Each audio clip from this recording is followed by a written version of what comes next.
welcome to Doors and Corners, a sci-fi and fantasy film commentary podcast. I'm Brian. And I'm Zach. And every Friday we sit down and watch a science fiction or fantasy film and give our 2 cents on its quality, production, story, and trivia. We watch the film together, but without sounds or visuals provided to avoid copyright issues.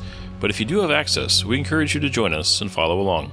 Here, we like to keep things casual, and there may be discussions of spoilers or sensitive materials or language. But we do try and keep things clean and family-friendly. Ultimately, the goal of this podcast is to create the experience of us all sitting down and watching this movie together. So get ready to hit that play button, because we're about to get started. Damn Doors and Corners, that's where they get you. Welcome back to Doors and Corners. I'm Brian. I'm Zach. And I'm Patrick. And it is an exciting night because we are starting at least the beginning chunks of the MCU.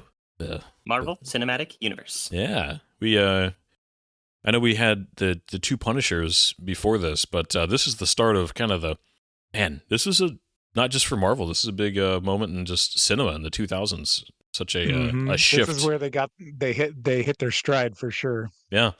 And if you haven't guessed what film we're watching, it's Iron Man. Although you clicked on this and you probably saw the title, so there you go. I am Iron Man. Yep. Robert Downey Jr.'s his personal comeback. Gosh, a character nobody thought would be huge. That just, man, we'll talk about this as we go through the rest of Phase 1. But this movie has style and energy to spare. Yeah, I really feel that this movie, it has this cultural importance these days that, there's still memes that exist from this movie. I don't know anybody that, even those who are critical of the modern MCU, that point to this movie and go, oh, it's terrible, oh, it's bad. And it's just kind of like, it was such a fundamental shift in pop culture, just in general, just everything about this movie. Yeah. Well, man, 2008, man. Yeah. Well, it's the way that I've thought about this movie a lot of times, and there have been some fantastic superhero films before this movie. Like, this wasn't the first good superhero movie, but I think this movie managed to capture that perfect balance of taking its source material and its characters seriously, while also just being fun.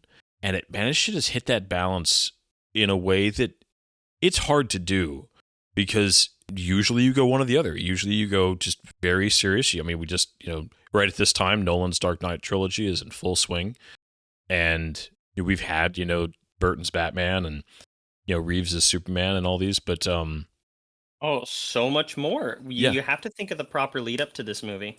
Not to cut you off. Well, I was just thinking of yeah, I was just thinking of the greats, the movies people think of before 2008 that are like the really good superhero films, and I think of the Spider-Man. Yeah, and not that this movie again did it first, but I think it did it in a way Spawn. that I'm just kidding. it really. It set a tone, and we can talk about as we get into this and then through the rest of the MCU. I think that there were times where the tone this movie set was over leaned on, but at the time, this movie was just this blast of fresh energy and air into the genre that, I freaking love Nolan's, especially the first 2, but this was such a different feel, and Robert Downey Jr.'s, the way he did the character, the way it looked, the way it felt, the way it was paced, its use of music. There's so many things. I love this film. Go ahead. I think that this is the first superhero movie that I think that it modernized the genre more than any of the others. I think that this introduced. I think that this was able to introduce a superhero movie, the superhero genre anyway, to this evolving modern movie world in a way that was both relatable but also introduced a far more fantastical element. Because one of the things that you look at before this and a lot of the movies coming out, you have things where they introduce this kind of large world and fantastical elements like Ghost Rider for the year before with Nicolas Cage, or the Fantastic Four movies with Galactus, and the Spider-Man 3 before this. And they were trying to do these big concept things and be like, "Ooh, we have a really crazy, expansive world," but the movies themselves just weren't good. And then you have the ones that were good, things like X-Men and Batman, and Batman Begins specifically, and then shortly after this movie, The Dark Knight, that they're grounded and realistic. And the Raimi Spider-Man movies and the early X-Men movies, their whole things is that they wanted to be in a more grounded and serious environment that's more believable, and it's not a big science fiction fantasy. Iron Man was just like, dude's flying. Yeah. Dude's in a suit. And they execute it really, really well and really, really stylishly and competently. This is the movie that Fantastic Four and Ghost Rider and all of those wishes that they were and should have been at some level if they had, I don't know, more money, more competence behind their production, more, I don't know, something. There was a secret sauce that Iron Man opened up somewhere behind the scenes Well, that just put it ahead of this. and it's yeah, well, and what you're saying about just Iron Man in general, like before this movie, I knew a little about Iron Man the character. After this movie, I knew a lot. And I mean, and I'm a much more casual comic fan than I think both of you. And so, just the idea that I mean, this movie put Iron Man on I think really put him on the map. He was a character, but I don't think he was as big of a character to casuals, because casuals know about your Batmans, your Supermans, your Spider-Mans, but I feel like Mm-hmm. Iron Man got big after this Oh, yeah. as a character. Well, Yeah. I'm sure you'll get into this in depth, Zach, but I mean, Marvel basically was stuck with their, the characters that they didn't, that they couldn't or didn't sell back when they were looking for money. They sold all the big people, the X-Men, Spider-Man, Fantastic Four, and they were left with, characters that, well, they might have had great legacies in the comics. They weren't the pop culture phenomenons that they had already sold to Sony and Fox and Universal. And so, yeah, all the characters that they bring in, Thor and Iron Man and Captain America and Black Widow and all, Hawkeye and all these, they had a legacy for sure. And fans of the comics, did love these characters, but they weren't even remotely near the status of the big ones that had already been done multiple times up until this point. Mm-hmm. Captain America was the biggest of those names you mentioned. And when they started rolling out this idea of doing multiple smaller movies that Marvel was producing themselves, this movie was famously referred to as a giant indie film by Jeff Bridges, or a student film. They were being produced in-house by Marvel without any major studio backer. And when they announced the slate, because the original slate is what we have of Iron Man, the Incredible Hulk, Thor, Captain America, but the original one had one more, which was Ant-Man, which had been in production, pre-production for some time under Edgar Wright. For those of you who don't know, he's a director of things like Scott Pilgrim vs. the World, Baby Driver, Shaun of the Dead. the Cornet, Shaun of the Dead, the Cornetto trilogy. I was trying to think of the word Cornetto. It's a delicious English Hot snack. Fuzz and The World's End. And Ant-Man was supposed to be a huge part of it, actually. But when that was all kind of gearing up, 2005, 2006, 2007, I was just really getting into film and movies and movie news. I remember it was constantly being referred to as the B team.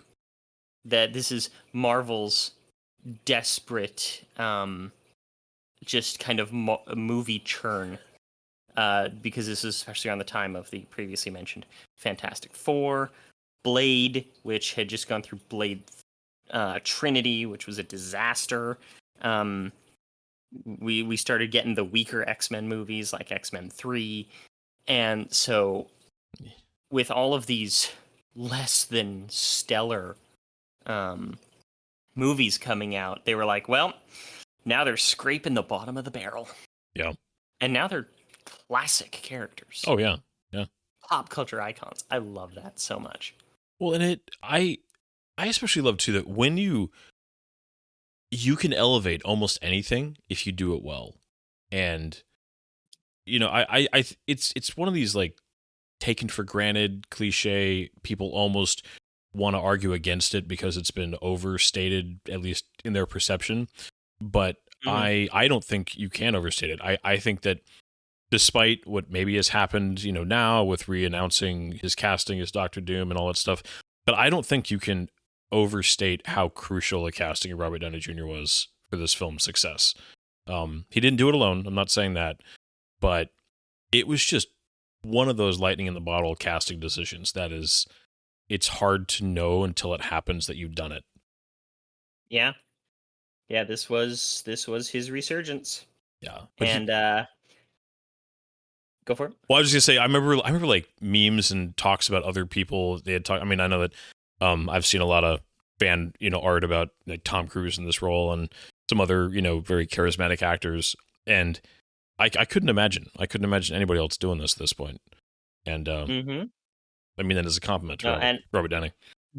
The casting journey for this movie is a heck of a thing, and we should definitely talk about that more as we get started. Yeah. But I'm going to go ahead and run through this really fast. Yeah, go for it. What we have here is Iron Man from 2008, the true renaissance year of modern filmmaking. PG-13, 2 hours and 6 minutes. Directed by Jon Favreau and written by, well, it says Mark Fergus, Hank Otsby, Art McCullum, Art Markham, but it's a little fast and loose with who it was written by, and we'll get into that a little bit later. But this movie's script was virtually non-existent as they started filming. But yeah, we have the stars, of course: Robert Downey Jr., Gwyneth Paltrow, Jeff Bridges, and Terrence Howard. Yeah, it'd be fun to talk about. Oh, that's gonna be so much fun to talk about. Y'all ready for this? Let's do it. As always, highly encourage anybody listening to watch along with us, so you will have the context for whatever random things we are saying. But yeah, we're gonna hit that play button in 3, 2, 1, go. Oh man! And then having the Paramount logo, just as the reminder, that Marvel Pictures was still a concept at this point. Yep. As far as producing its own stuff. Go ahead. Yeah. I take that back. Not just sorry. Mention. Go ahead. Sorry, I'm sorry. I'll shut up. One thing to mention right off the back of this thing is that there's a movie that I forgot to mention when I was talking about the huge influences on this movie from other Marvel films. And that movie is 2004's Daredevil with Ben Affleck. Yep. Why was that such an influence on this? Because the director, Jon Favreau, starred in that movie as the character of Foggy Nelson, Daredevil's best friend. And he thought to himself, I could do a better superhero movie than this. And behold, Iron Man. Yep. Yeah, Jon Favreau's interesting to me because he's somebody who I like a lot of what he's done in his career. You know, I like a lot of what he's done with Star Wars, but I also he's good with the right creatives around him. I feel like in a vacuum, he's fine, but not amazing. But when you put him with the right creative people, he can be quite amazing. Does that make sense? It does, and I'll talk more about that in a second. But, this cold open is amazing. This is the perfect character scene. Everything you learn everything about who Tony Stark is in the first 3 minutes of this movie. Yeah, like he's in the back of a military Humvee, obviously in the Middle East. You know, height of the Iraq War going on right now, and he's in the back of a Humvee drinking, 2 fingers of scotch. Yeah. And honestly, even the very small role that these soldiers had with him, they all really nailed this whole sequence. That, I mean, you never see these guys again, memorable. but they all just have a little fun. Like this guy taking a selfie, and the guy asking about the models, and then the driver, and the whole, oh, you're a woman. I mean, it's just they all get little beats with Tony, and I appreciate that. And that the movie uses them so well to reveal little bits about him. Yeah. Oh. And the very sudden little action sequence. So did they actually get the picture or no? I'm just kidding. I think they're all dead, or shortly. It is. I mean, it's actually like, I think too, this movie immediately establishes how well and deftly it balances humor and serious action. Because this was a genuinely funny sequence 30 seconds ago, and here we are in a very serious sequence where there's legitimate peril and stakes. These characters you were just seeing, and they're kind of funny. They had, like you said, little bits of character to them. They're gone. They're dead. Yeah. And then this also introduces Tony Stark's worst enemy right up front. Which I just... Himself? This is literally the point. I'm just His kidding. enemy. No, that's exactly it. His enemy is himself. Yeah. It was Stark Industries. He just blew himself up. And I like this effect of the blood on the shirt. Yeah. Mm-hmm. And I love this addition that gives logic as to how he's alive. He's wearing some sort of special body armor under there. Yeah. Good little detail stuff like that. Well, this movie does not. I want to think too. This is a very efficient film.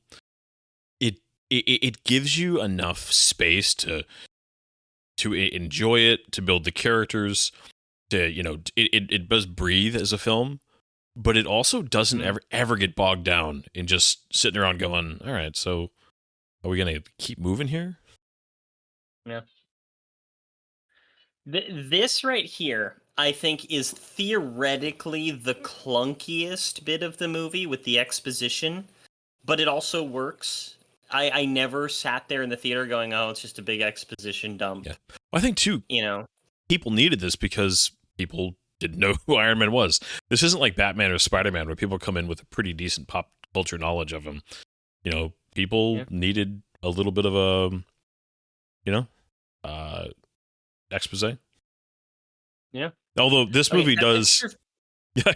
Sorry, I was just going to say, this movie immediately starts the MCU trend, though, of casting some of the greatest actors in the world as, and I wouldn't call Obadiah Stane a bad villain, but he's, kind of a mid-tier in the MCU. Yeah. He's a little bland after the fact. Yeah. But that picture of young Jeff Bridges photoshopped in with the Howard Stark of that time, I feel he looks just like Dennis Quaid. When I first saw the movie, I'm like, is that Dennis Quaid? Oh, goodness. And yeah. Well, if there are Caesar's Palace, too, like, they're in Vegas. Just kind of, like, establishing the fact that, like, Tony Stark, if he was in Vegas, would not be at something like this. No. Which is why he's not. Yep. Is the Academy Award a real thing? There's probably something like it. I know that in certain circles, there's just a bunch of made-up awards. Yeah. Just that nod from Jeff Bridges. Nope. Like, yeah, good luck. Good luck. Yeah. But again, you're right. Very efficient. They're able to use this to introduce this character who's obviously important. Doesn't even introduce him as a villain, just as an important character who knows Tony Stark. And that he's also charismatic, and he has a good smile, and people like he's not a traditional villain he's not over the top, he's not super in the background. He just comes across as I'm kind of just Tony's friend and business partner, and I mean it doesn't telegraph too hard, which I appreciate. Yeah, I mean he was always in this movie as a business partner. Sorry, no, you're fine. But he was not actually intended to be the main villain through the multiple drafts of this movie. They were going for, Iron Man's original arch nemesis, the Mandarin, but for various reasons, they decided they weren't going to do that. Yeah, that would have been. I genuinely think that would have been hard to pull off in an opening in a first film. I mean, Yeah, we'll talk about this in a couple of these Phase 1 films, but I think as much as the trend of just a different version of the main hero being the villain can be a problem, it also is just very easy for the audience to get with when they're getting introduced Yeah. to somebody. yeah. The character of Iron Man first appeared in Tales of Suspense number 39 back in 1962. The Mandarin first appeared as a villain for him because he didn't get his own comic until 1964. They introduced the Mandarin as a villain for him as his nemesis. But Ironmonger, the character of Obadiah Stane, he didn't appear until 1982, I think it was. And it's just so there's a big gap. He was kind of a later edition villain, similar in time frame to Venom from for Spider-Man. Similar, actually, the character of Rhodes as his best friend. He wasn't added until the late 70s, after the Avengers had first started. And War Machine was just a glimmer in somebody's eye for 5-6 years later. I know so little about Iron Man's opening that I had no idea any of that was true. So thank you. Yeah. I was also looking Iron at Man's... Go ahead, sorry. Nothing. Go ahead. I was just going to talk about suits. Oh no, I was just gonna say I appreciate that this movie right here again. You are getting again like almost double duty here. You're getting Iron Man's self-image and including the womanizing, but you're getting that along with his view on his father's philosophy and his his opinion on people's opinion of him. Again, it's just they're not just hitting one part of his psyche; they're getting all of it, and it's just a quick little you get the sexy woman, but you also they don't shy away from Tony's Debauchery? yeah, debauchery, but at the same time Playboy lifestyle. yeah, but they also don't I don't know, this movie I think walks a fine line in not like reveling in it, but not pretending like, they don't try to soften it. I mean, it's very PG-13 obviously, but they strike a good balance is what I'm trying to say. Yeah. One of the things that was pointed out while I was watching this is that through this whole opening, he's talking, he's fast talking, he's manipulating, he's playing the part, he is the playboy. And it's not actually until this next scene with him that he slows down and that he's a little bit more of himself, and you see him trying to find like joy in things and trying to kind of be real with the character of Pepper Potts. And that is literally built around making it so that she is his touchstone as a real person. That she's the one that he'll actually be real around and an actual human being instead of an icon. I love this little scene too. So I mean, a little girl tension is always fun, and Gwyneth Paltrow, who I'm a very depends on the film for her, but I like her. She hits. I mean, she's a talented actress. I just mean there's a lot of movies she's been in that I'm like, but she hits this role really well, and that little scene right there of just one little bit of you're the one who's gonna leave and never come back. I'm the one who's gonna stay. Yeah, it's just it's a good character moment for her. I like again. I'll just say this, and I will leave political, social stuff out. But people who say that, nerds just want pushover girls and are threatened by any kind of no. A well-written, interesting woman who's got a strength of her own, we enjoy quite a bit. And I think Pepper Potts is, especially in this film, I think it's mixed sometime in other films, but in this film, she really, I think, is a great character. Oh, absolutely. Very much agree.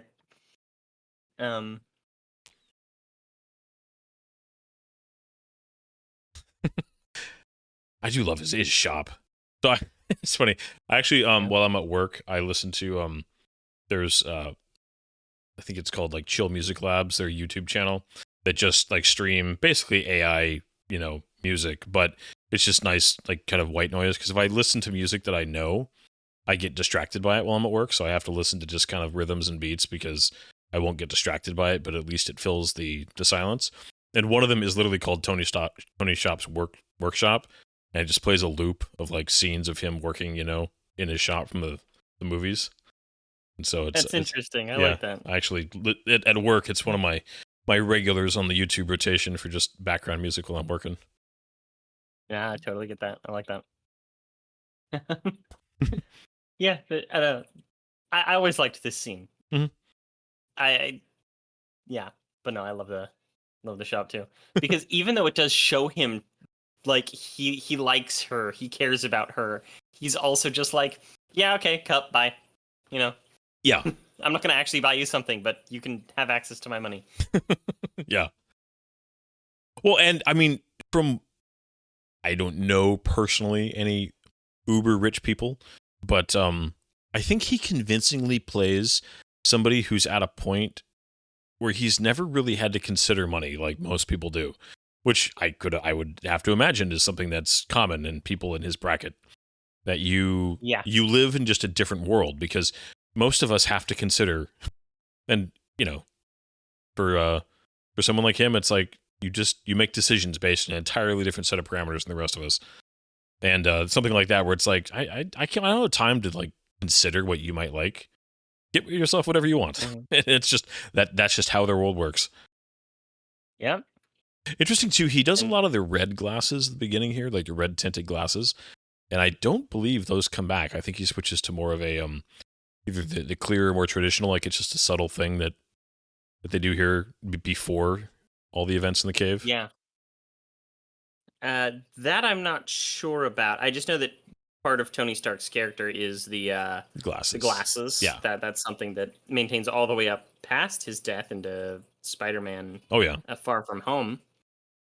I love And Sorry, I Terrence Stamp, not Terrence Stamp. Wow, that's oh, you racist. I know Terrence Stamp. He was he's Jor-El, and General Zod. He's both. But Terrence Howard, he is good in this film. He is funny at times. This is one of there's a little bit of dialogue right there. It's just silly and fun, and he does it well. Yeah, he does. He was the first cast in this There movie. was extra and he was the interview highest questions for those flight attendants. You can flight imagine. Sorry. attendants on a Sorry, billionaire's continue. private jet. Gotta be a heck of a thing, huh? Yeah, right. But So I actually Terrence have. Howard. Go ahead. I'll tell my story after you're done. No, but he was the highest paid and first cast in this movie, paid over $4 million, where Robert Downey Jr., because he was such a risk to cast, was paid $500,000. Well, he definitely made it up for it on the back end. He did indeed. But to say, I actually have a family member who works for a billionaire on their jet. As far as I know, that's not part of the deal. Yeah, I had a crush on her growing up. Hopefully she never listens to this. I'm pretty sure that we're safe. Although this is another Wait, what did you just say? I missed that. I'll tell you later. Repeat yourself. Yeah. I mean, I like that this little bit of they're showing off Tony's character and the way that he demonstrates this, but they're also telling you a little bit about the weapon that the terrorists want him to make. So again, it's That's efficient. a really cool sequence. Oh yeah. The Jericho. This was the opening of the trailer. Do you guys remember the first trailer for Iron Man? I remember it blowing me away. Vividly. Yeah. Well, yeah, I remember my dad found a bootlegged copy of the 2006 trailer that they showed a year and a half before the movie came out at San Diego Comic-Con. And I watched that and I'm like, what the heck is this? I was blown away. And my dad looked at me and he'll say things like this every now and then. He's just like, I think that's going to be the next big thing. Those are his exact words in 2006. And what do you know? He was right. Yeah.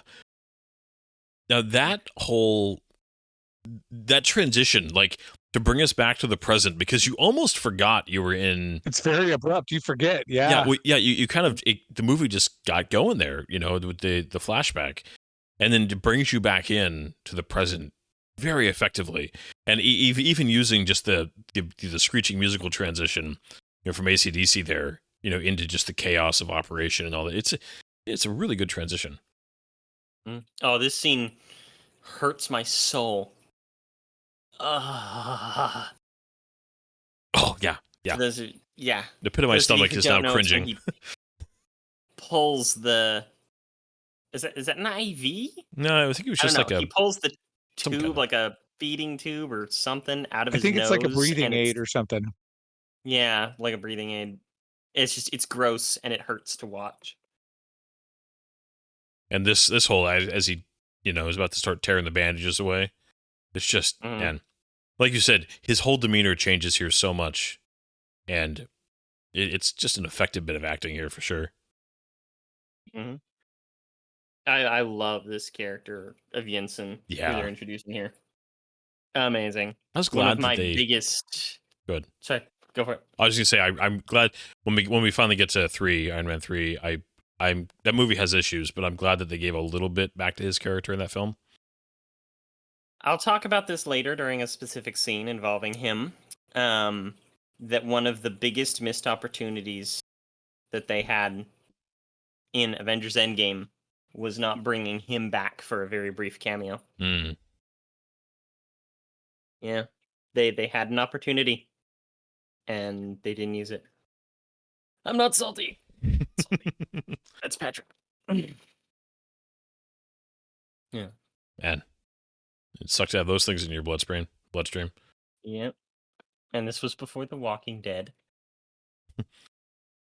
I just love the delivery of that line.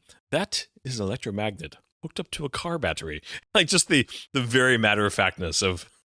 Like, this is it, man. Yeah. Smile. Yeah, this is one of those.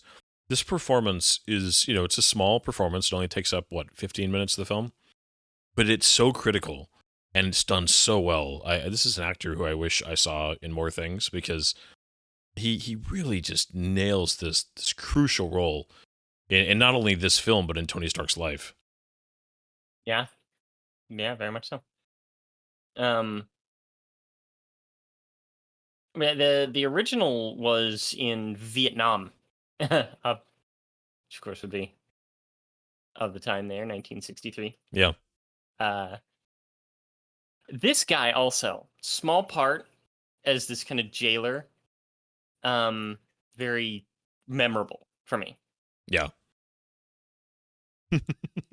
Well, he's such an interesting mixture of he's kind of fun and almost seems friendly, but then also no, he'd kill you. He's your terrorist uncle. Yeah.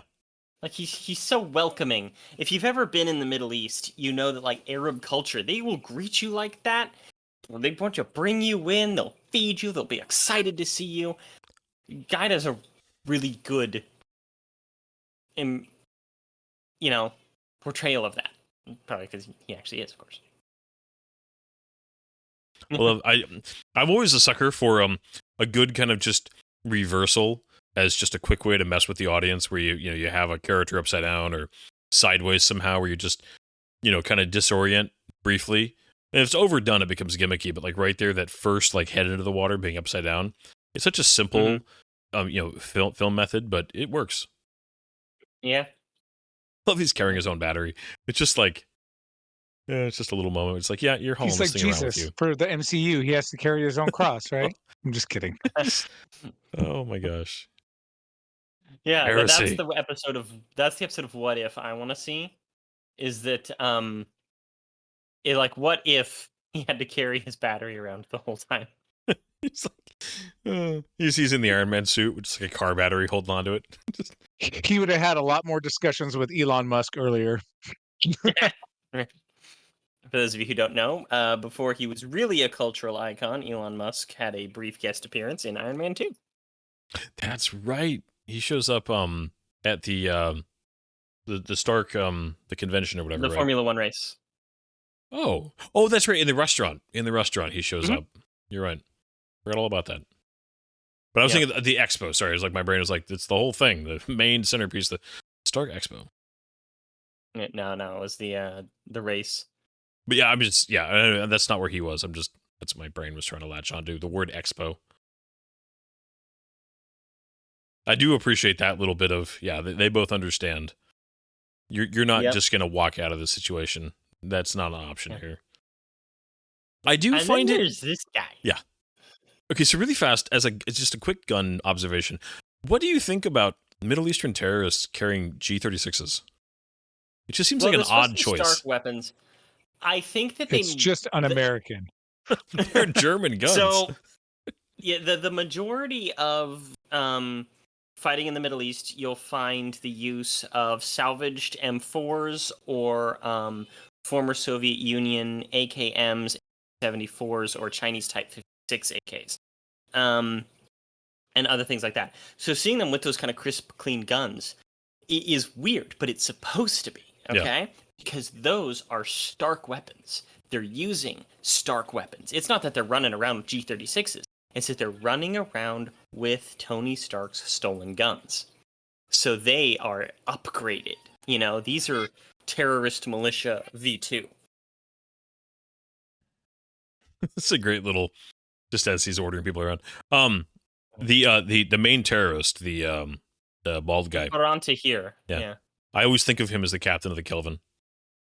Yes, Captain Rabaul. I love that so much. I appreciate that. I don't even love that film, but he's very memorable in that film. I love that film. Yeah, we can talk about it. I think about it because he was in everything for a second. Yeah, he did. He appeared so often. He was. I remember because in 2005 he was in what is the name of that frickin' show? 24. Oh, that's and right. then Yeah. he was in Iron Man, and then I remember in very quick succession, I saw him in Iron Man. I saw him in Lost. I saw him in Chuck. I saw him in Star Trek, and he was just kind of everywhere for a second. And then he was nowhere. He just kind of vanished, and he's been doing just a bunch of one episode appearances in this show and that show. He was like Captain Nemo in Once Upon a Time. Yeah, just I don't know. He's got a great face.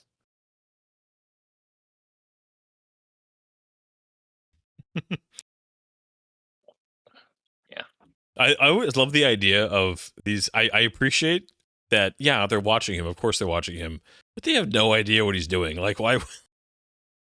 No, and which is something that they use against him, because one of the things that about Iron Man that really set him apart is even though he's a physical superhero, he's very, very smart. Because the thing about superhero movies is that they've constantly struggled in making their physical heroes still smart, and their smart heroes have some physical abilities.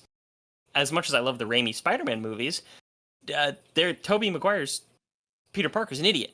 He's not the genius that he was in the comics. Yeah. There's vague implications that he's good at science, but we never see any evidence of it. Yeah, they don't explore that part of his character practically on screen. Mm-hmm. Batman is. This is probably Batman my in all favorite the Batman sequence in this whole movie. Oh, really? Him Oh. building it is just so rad. See, I'm torn between. I love this. This is a good montage, and then him in the shop working on the Mark II is also just a great sequence. Of course. Oh, so stinking good. Which is, and we'll talk more about this next week when we do the Incredible Hulk. But there's actually a deleted series of scenes of Bruce Banner making a whole bunch of equipment in order to do some scientific testing out of junk that's so good, but they deleted it because of pacing or something. Man, people love a good montage, especially when it comes to like gear. I mean, like that's just a thing. Yeah. You think that they would understand that? Yeah. 3 gigajoules per second is insane, by the way. Yeah. I also just, I mean, this is a line later in the film, but the line is so good. And it does, again, this movie so firmly establishes Tony Stark as a character. When Obadiah Stane just screams, Tony Stark built this in a cave out of a bunch of scraps. Scraps. And it's just, his delivery is so good, but it also says, it just reaffirms what we're seeing right here of just, like what you just said, this guy is how smart incredibly Iron smart. Man, how smart Tony Stark. Yeah. Yeah, but not just smart in like in a cerebral academic way. He's very practically smart. He's engineering smart. Very clever. Yeah. Mm-hmm. Because that's Clever, something that he's cunning. yeah, you get a lot of, intelligence, you get a lot of academic, smart people. But somebody who's, like you said, physical, who's able to put their smarts to active use. I think of, I'm a big fan of Stark at SG1, and we all are. And Samantha Carter was a good example of that, of I'm smart in application. I can make this happen. Well, at the That's same where time, all she's the also gonna 10 lay down some pussy millimeter crack. nuts went. They're playing backgammon with 10 millimeter nuts. I need a couple of those for my car. Well, the 10 millimeter I- socket's always missing. Exactly. What were you gonna say, Zach? A man who has everything and a man who does nothing. Like everything about Yinsen is the crux of his character throughout the entirety of the MCU, and I love it so much. Yeah, they're working. Yeah, I mean, and the universal sign for work is you're making sparks fly. Because if you're making sparks, you just grind on something or weld on something, and that is the cinematic universally understood. You're building something cool when there's sparks flying off of a welder or a grinder. Yeah. It's funny, we're coming up on a scene here that I always remembered from the trailer where the villain, the big bad terrorist guy comes up and where he's just like, you have 24 hours to finish my mission. And I always remember that I took the trailer almost a little literally before I saw the movie, and I'm like, oh, they're gonna have it so that he builds this suit in 24 hours, and I'm like, this is gonna be the stupidest movie. And I was like, trying to be angry at it for weird things like that. Yeah, I'll stop talking now. No, this. I mean, just rattle on about. But you're right, though. I mean, we have kind of an indeterminate amount of time, right? But they don't. As much as this movie is fantastical, and as we'll see, during his escape, he immediately takes a hit that no human being would be able to take, suit or no, when he lands. I use that, very lightly. They do keep things. They manage to make it feel fantastical and grounded at the same time, and a lot of that is this suit feels like, okay, this could be a thing, and if you had the time and you were smart enough, like, it's right. It walks that line between being believable but also being fantastic, and even down to how long it takes him to do it, and the way that it works. And I mean, it's just this movie just works. It makes you believe it and get invested in it. Mm-hmm. No, totally. His delivery is great. He's got such a good voice. Mm-hmm. He's like, don't say anything. And they work to establish that he's not stupid. They make this guy feel like a threat because after having all the stupid characters, like, oh, the one guy, he didn't know English. They're all just watching, and they can't tell that he's not building the missiles and everything. They give this guy a little bit more of an edge. They make him an obvious boss, a level up from the others. Yeah, the fact just a little bit too of talking to him in a different language to make sure that he understands. It's just the and this little sequence with the iron, and he's a threat. Like, and I think too, this is a turning point for Tony Stark. Like, I've got to make this happen because this is now getting more serious. I thought I could play a little bit, and maybe I need to take these guys more seriously and not just assume they're idiots. Yeah, because stuff with hot coals. Yeah. That makes me uncomfortable. Yeah, that would. Like, I can imagine that feeling. I've touched hot coals. I've been touched by hot coals. Well, and again, a good sequence like this immediately makes the audience imagine themselves in the situation and thinking about just, oh my gosh, that would be, so horrible. And the idea of like throwing that in your mouth would just be, because as an audience, you've got to be able to feel this. You got to emotionally be able to connect with what's happening to get invested in it. Mm-hmm. Yeah. And then just a little bit of Tony, the good assistant line. He's still Tony. Yeah. Yeah. And here's the line: "You have until tomorrow to assemble limbs." Yeah, it very effectively kind of ups the ante, and I think that it was good. Now that iconic shot there of him pounding, but this and this sound. This movie introduces a theme music for Iron Man that is so good, and it's never heard again. And they do that for both Iron Man and the Hulk. and like they just make their theme music go away in the following movies. That makes me sad. Ah. This right here. They don't ever use it again in any little notes in Avenger films or anything? They might, but if so, it's so understated. That is a theme that should have been built on the way that Terminator 2 built on Terminator 1. Mm. The way that we have that da-dun, da-da-da-dun, you know, in our heads with Terminator 2. Love the leather editions and like the use of a harness and everything like that. Well, it really does. Yeah, it makes this feel. I think too. It helps the second in Mark II. You accept it better because you had this first. I think if they had tried to jump immediately to the Mark II, it would have felt a little more fantastical and in a way that wasn't quite as grounded. But doing Also, such a good this job with the Mark I helps so much. Go This ahead. is extremely similar in physical appearance to the original Iron Man suit. Oh yeah. Much like the Hulk was originally gray, Iron Man suits was originally gray. And it was based very much on like an old Arthurian knight, and he just kind of looked like a blob.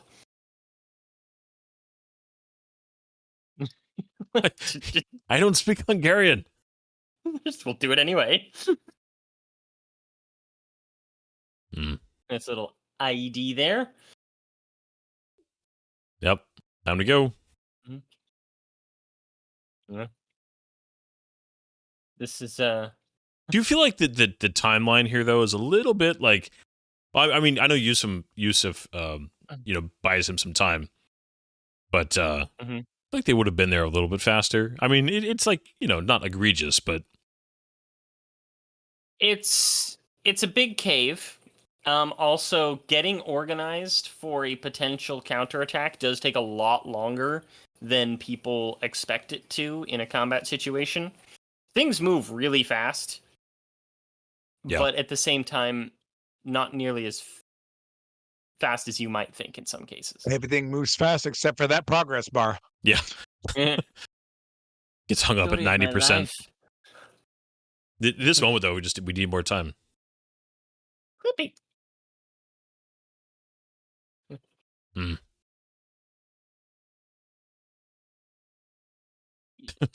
Dude, I Man, hope you have an extra magazine. Yeah, just like watching the scene, this is such a good sequence, just in general. Is he? He's just like, run away from the crazy man with a gun. yeah, but then it's just like in the short amount of film time they give him, man, this just hurts to lose him. He's an effective person. Like just as an actor, as a character, he is so memorable to the point of where 22 movies later, I was still thinking about him.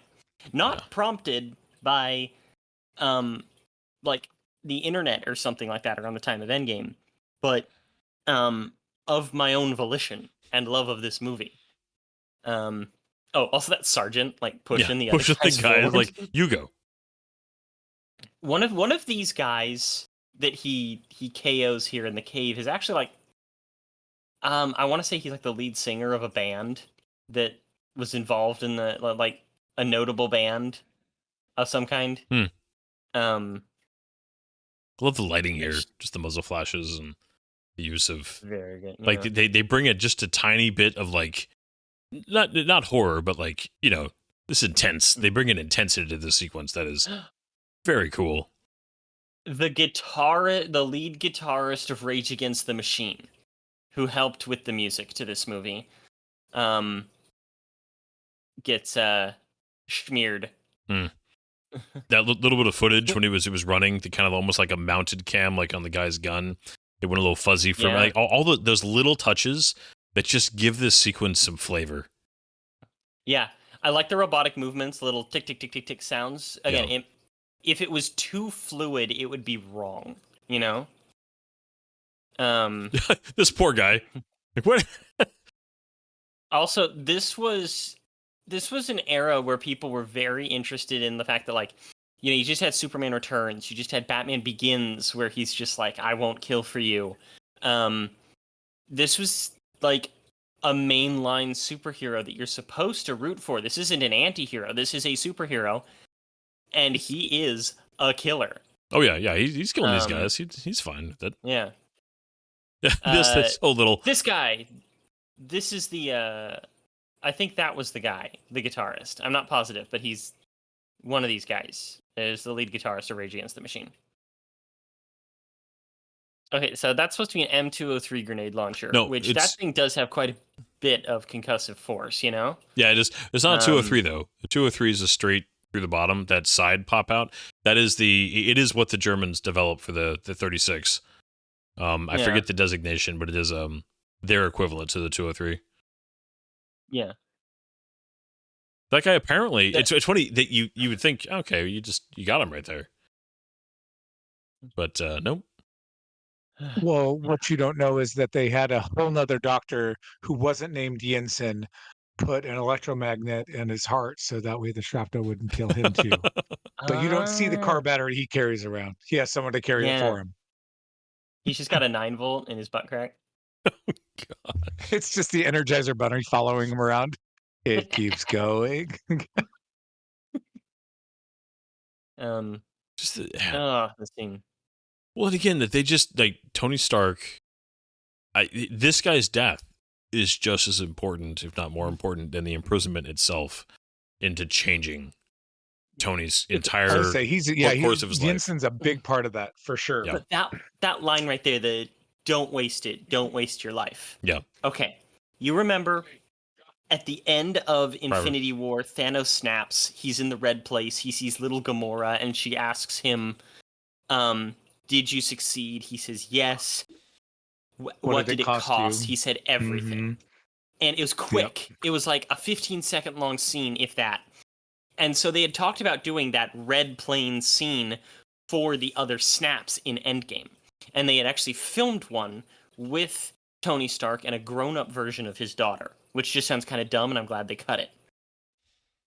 But imagine if they had used something, referenced Yinsen, a brief flashback around the time of like him maybe talking with Nebula on the ship at the beginning.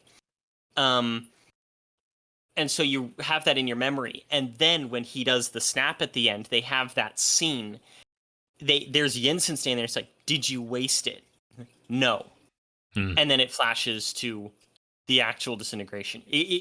10 seconds, a brief second, you know, but I get that there's pacing and all kinds of story issues, but I have that in my head and I'm just like, oh, imagine that level of tie-in from one to the other.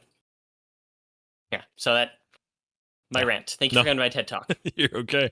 I appreciate here too the fact that he's not like invincible. Like a 50 cal or a 30 cal, whichever one that is up there on the hill, would still it would still do some it would give him pause.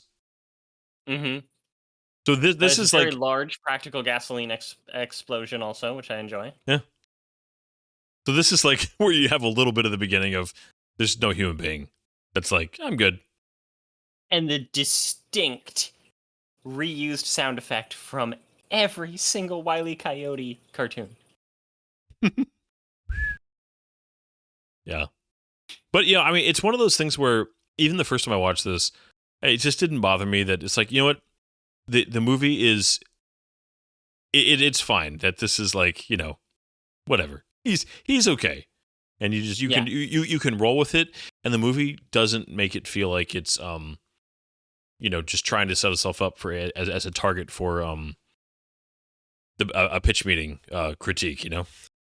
Yeah, no, very much so. And this is very faithful to his origin from the comics. It's just like the war zone has been changed retroactively throughout comics, all kinds of stuff. But yeah, he it has him being captured by somebody after that wounding. He has the magnet in his heart. All that is very consistent, and eventually like building a suit and being rescued and all that stuff. So, what do you guys know about Terrence Howard? I know that he's a complicated guy in real life. He has a bit of an ego. Yeah. Um, he just it just says that he has an ego, but he has an entire pseudoscientific mathematical theory that he calls teriology, where Seriously? he believes that mathematics are a big lie to control you. Does it fit into All that based narrative around that all math is like racist, essentially? not racist, but he does not believe that 1 times 1 can equal 1. It would have to equal 2. So his entire thing is based off the idea that 1 times 1 equals 2, and therefore all mathematics is off slightly. Okay. Yeah. He doesn't believe in the number 0. And he just has some really strange things. And just this last year, he went on to Joe Rogan, and Joe Rogan heard him out.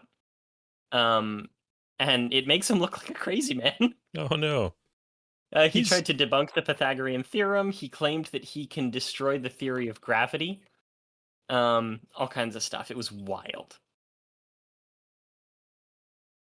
I talked to that great moment. I'm sorry. yeah. Oh no, it is. It's a great moment. I also appreciate this little bit of Downey Jr. interjecting a little bit of his own life here with the cheeseburger thing. Mm-hmm. Yeah, just the moment he's Yeah. talked about in many interviews, sitting in a Burger King, just that one of those turning points in his life. Yeah. He said that how disgusting the burger was helped him to wake up to how disgusting his own life was, which I hold to that. I believe that Burger King is the bottom of the barrel of all fast food. I do, and I'll hold to that, and I will fight you. Okay. Well, who's the top At the top, of fast food? Yeah. if you're defining fast food, I put it as You have to for at qualify least it. us West Coasters, In-N-Out. Yeah, but you have to qualify it by like major chains that are national. Exactly, because some people will say that Chipotle is fast food, but I feel like Chipotle is a fast sit-in food almost. This Yeah. I have a tier in my head that this is not the place to discuss. No, But I have a but I have a series of qualifiers for restaurant statuses and smaller rankings within those. Coulson. Oh, I yeah, love they Coulson. drop Coulson in. I love that they don't say Shield, but they actually, Strategic Homeland Intervention It's so great. Enforcement and Logistics Division. because only big nerds would catch that. I didn't catch it. Like the first time I watched this movie, like when I first saw it, I was like, oh, it made sense later, but it didn't He pop said in my it head. so fast the first time I saw this that I Yeah. wasn't able to catch it, and I'm like, that's a thing. What is that?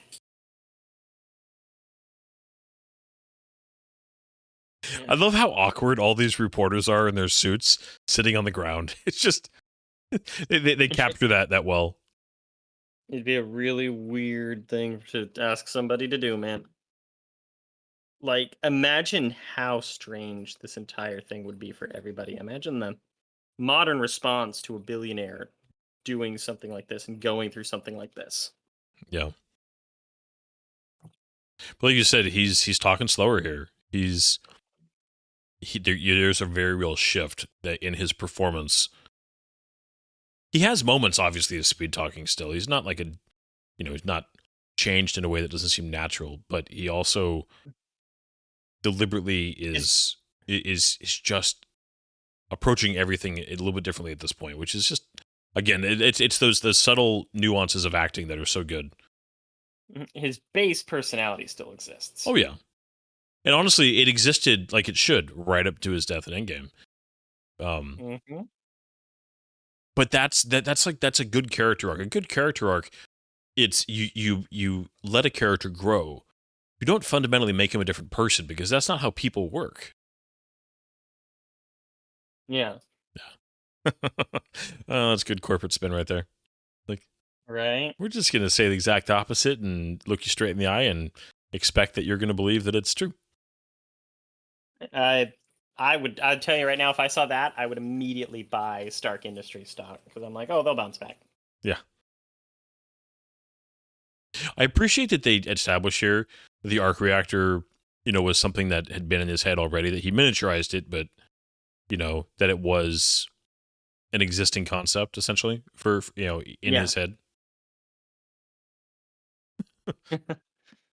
Think of how do much you guys palladium he would have needed for that big arc reactor. Okay, do you guys know the points system when it comes to stocks? Is that dollars? No, it's I believe it's percentage. I'm almost positive that it's I'm not sure if it's exactly like out of 100, but essentially it's I think dropping 40 means that you drop 40% of your value or something similar to that. I'm sure there's somebody who knows better that's listening that, but I'm almost positive it's a version of that. It's a percentage of your total stock value. Yeah.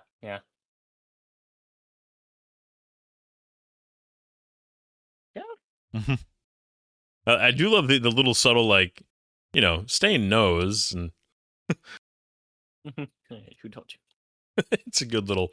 And again, I think Obadiah Stane has some good moments in this film. I mean, their interactions are good. I mean, I think later with the whole scene with the pizza and stuff, it's like there's a genuine relationship here they managed to convince you it existed at some point. Now, do you know why that is? I actually know. I just know that it's good acting and writing in this film, but I'm sure there's something more there that you know about. You hit it on the head there. Good writing. Now, the question is who wrote it? Because Well, a lot of this was like essentially improvised, what right? happened, a lot of it was improvised. Essentially, they were focused on the story and the feel and the sets and all this stuff that they didn't have the dialogue written out on the day of actual filming, which Jeff Bridges stated multiple times that he was actually very uncomfortable with because he's very much a preparation person. Not quite method, but he's a prepper.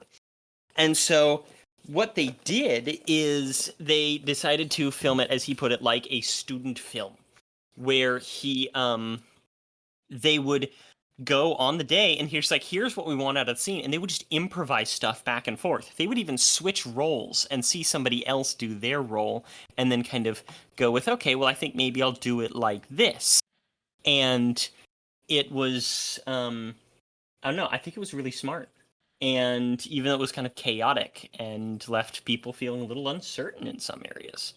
Yeah, Do you it's think he has like a charger for the arc reactors? He's got like our version of like a cell phone charging area where he's just got like 3 or 4 of them daisy chained up, so that way anytime don't- he goes out in the suit, he's got full charge. Or well, I always understood I them don't as know. something These that are the like things I think about.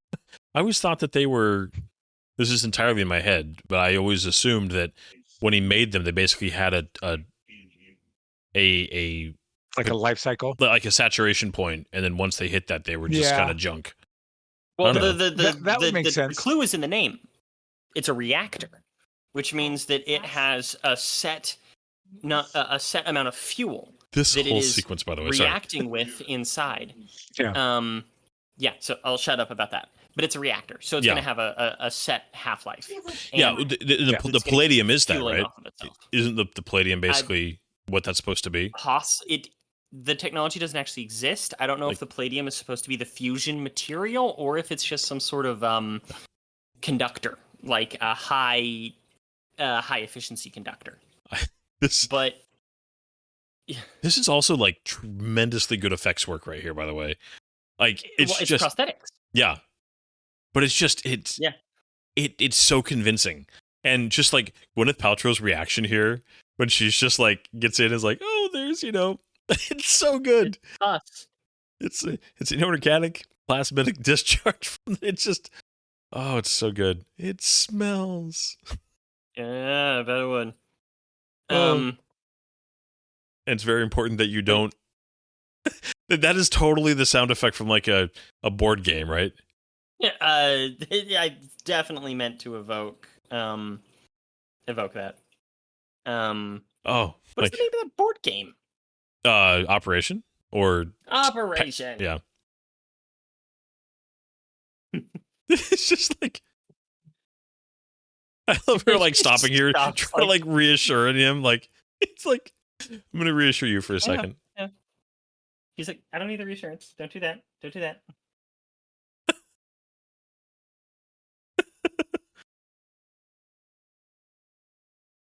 Oh man, it's such a. I mean, this is just. It's so many things. It's a character moment between the two of them.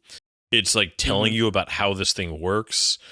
it's humorous, but it's also very, they're bonding. I don't know. This is a fantastic sequence. It does what a good scene should do. It plays on a lot of levels. Yeah. Yeah, for the majority of that scene, she had her hand actually inside of a prosthetic silicon chest that they had molded off of him. And so he was like in the chair physically, but he was like standing almost. And then she was on a box. Yeah. And then the prosthetic chest was attached to his collarbone. Super effective, though. Like, oh, man. Yeah. Okay, so also we get the introduction here. Is that like the first introduction of his robots? Right here? Yeah, of Dummy. Yeah. Which is present in the MCU all the way through, like, most recently Spider-Man No Way Home. Yeah. Yeah, you got to have the F-22, and it's like a requirement if you want to show the U.S. military in a cool light. You got to put an F-22 in there. Right?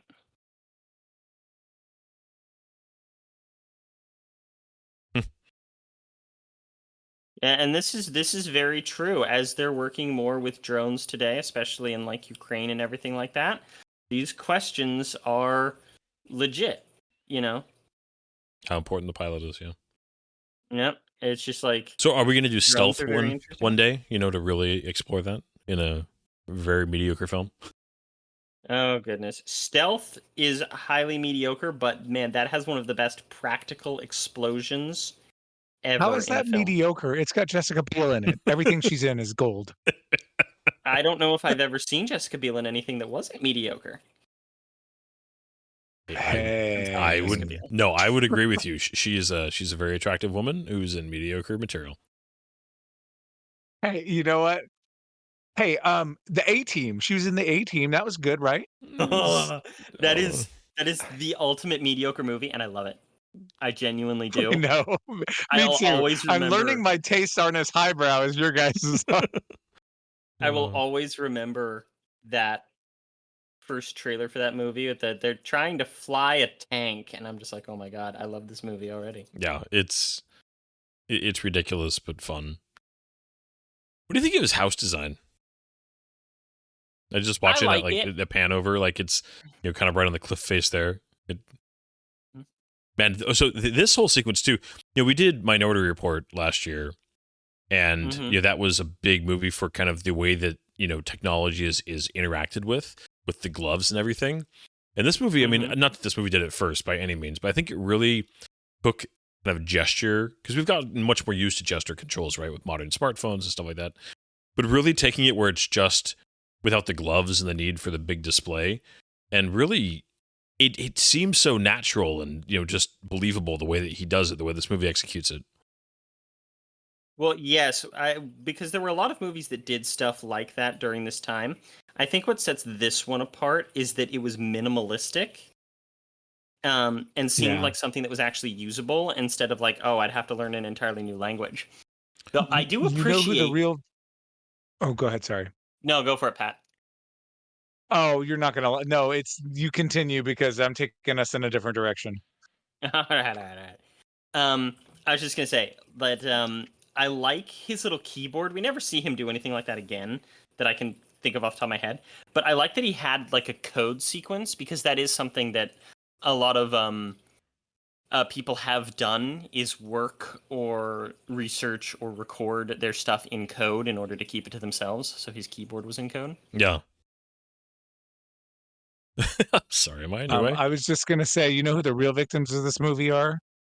The little evil henchman that had to dig up all that debris in the sand. Oh, more than you know, in an actual sandstorm. Yeah. Like, they were like, sandstorm's blowing in, and they're like, great, let's use this. Like, dang, dude, hope they got paid a little extra. So this was this in the first trailer or the later trailers?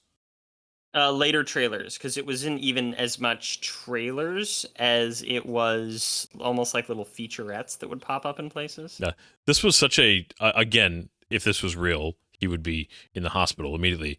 But it's such a great, just comedic moment, along with, obviously just part of the montage of him making progress on his suit, and even this kind of like in the cave. It's not like he just walks in and does it.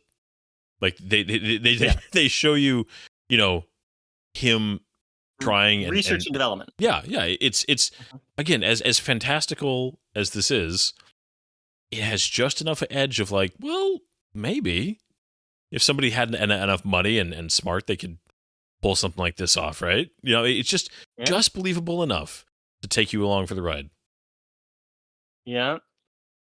And then that moment there with him putting his arm in was echoed in Spider-Man Far From Home, which was seen as kind of an epilogue to kind of establish Spider-Man as the true heir to the character of Tony Stark. Yeah. I want to talk about Jarvis. What do you guys know about Jarvis from the comics? Almost nothing. Well, he was a dude. And he was his valet and butler. Okay? I And know he was an who old he is an British agent in what is it? The Agent Carter. Agent Carter. I'm like, the World War II show. Mm-hmm. Yeah, so because of the success of Batman Begins and wanting to make him more techno-future-y, they turned Jarvis into a frickin' AI, into a little robot assistant, because they didn't want it to be so obviously mimicking Alfred from Batman. Because that's who Jarvis was. Jarvis was just essentially Alfred from Batman. Yeah. Well, it's funny. I know when you get into comic books, they all rip each other off, right? Oh my gosh, dude. Marvel especially ripping off DC. Deadpool is a comedic ripoff of Deathstroke the Terminator. Doctor Strange is a ripoff of Dr. Fate. So many, all the way down the line. Oh, yeah. Which is why so many of their original ones got so big, like the Fantastic Four and Spider-Man, because they weren't really ripoffs. Yeah, man. So it's interesting.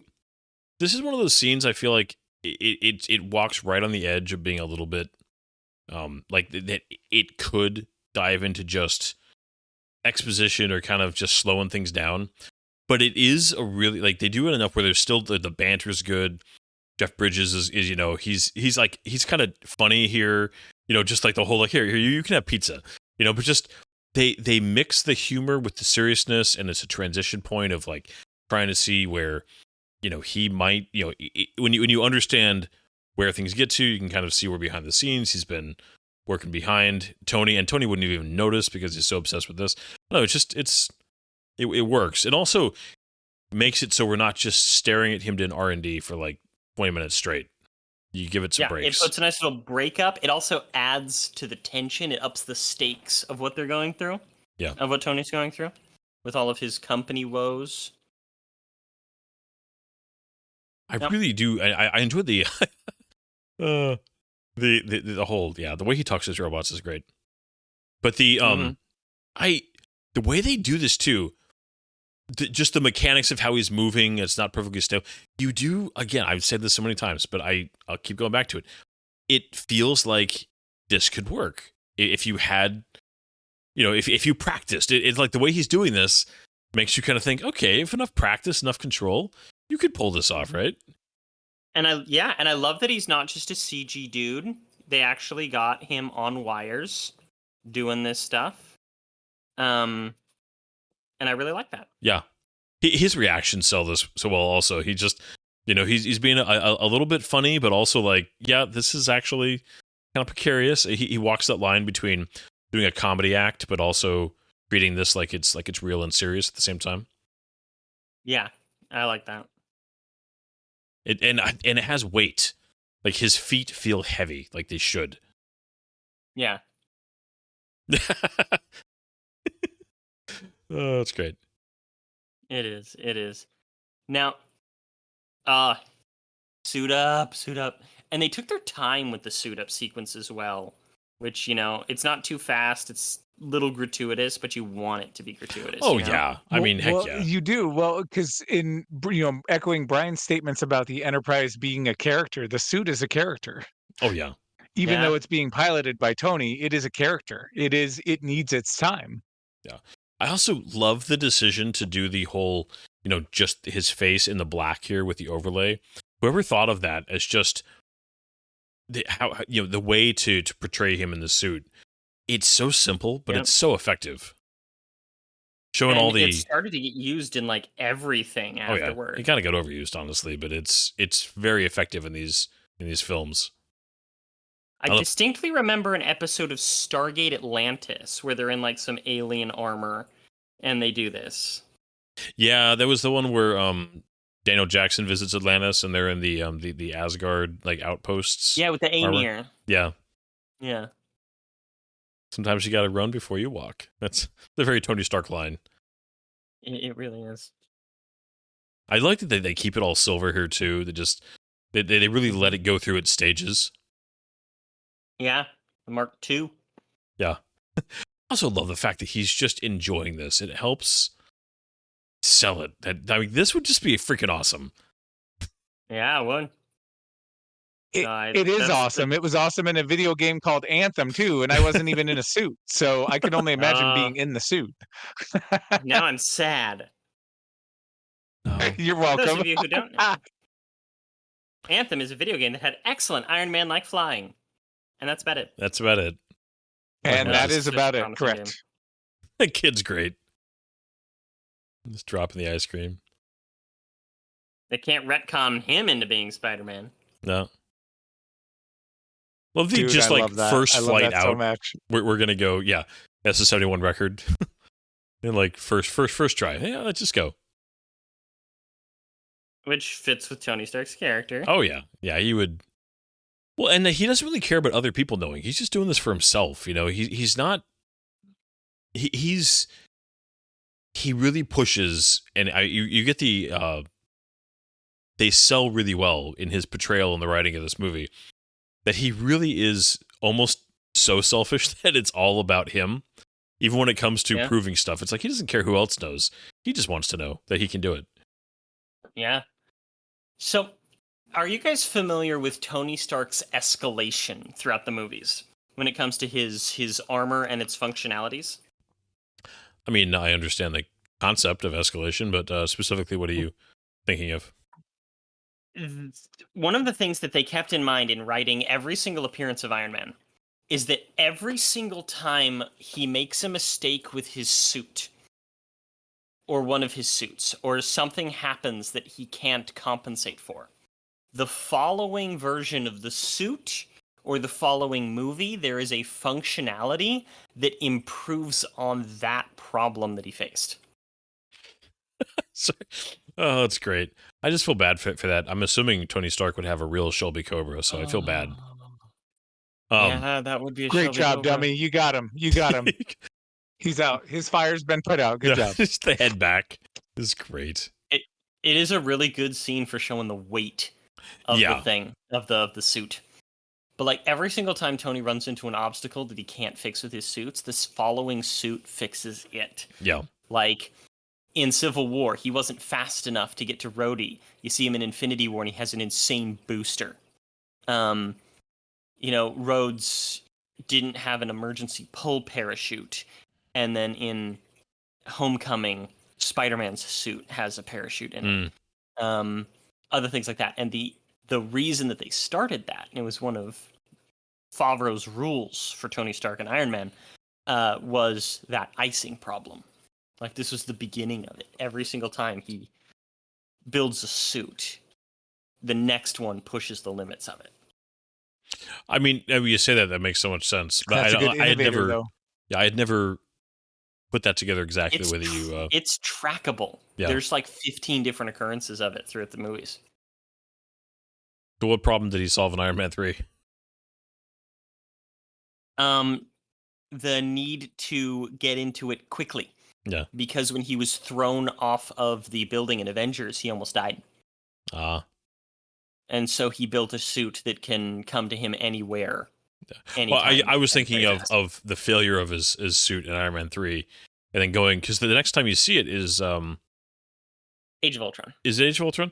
So that's still he's getting into it. He doesn't do the nano tech until in Infinity Age of War, Ultron, right? he's able to step in and out of the suit very easily. You see that in the opening battle in Sokovia. Yeah, there's that, and then because when he goes inside, puts it in Sentry mode, and then I know even in Homecoming, he so quickly like goes out of it to talk to Peter and Mhm. then back in. Mhm. Yeah. Yeah. I always liked the little briefcase from Iron Man 2. Oh, yeah. That was my favorite. Oh, Just the so idea that he good. had to carry it around. Another thing I really like, just little details. He's got the helmet piece, right? And he's putting it up to his face and all that stuff. All the marks on it. And all little marks and notes. There is this feeling of like, yeah. Oh, Throw a little hot red in there. I love the two that Jarvis is snarky from the very beginning. Like he's an AI, but he's got like attitude. yeah. So there's this thing in superhero movies about the suits, okay? Think of Batman Begins. Oh, it's a high-tech prototype military body armor that's way too expensive for the common soldier. Fantastic Four. Oh, these are these crazy mesh suits that we're wearing for space travel, and they've been affected with radiation. Now we have to wear them all the time. Like, they had to make these excuses for why the superheroes look the way that they do. To make it logical. That they would be in these insane costumes. And then you have Iron Man, who's just like, you know what? Make it look like a hot rod. Yeah. And I love that. Because there's a practicality to the gold. Makes sense, gold titanium alloy. But yeah, Stanley. love it. F. Being They in his call him natural F. state, a horn dog. Oh gosh. Mm-hmm. Yeah. What a dapper man. I love Jeff Bridges. Oh yeah, he's effortlessly cool, and he's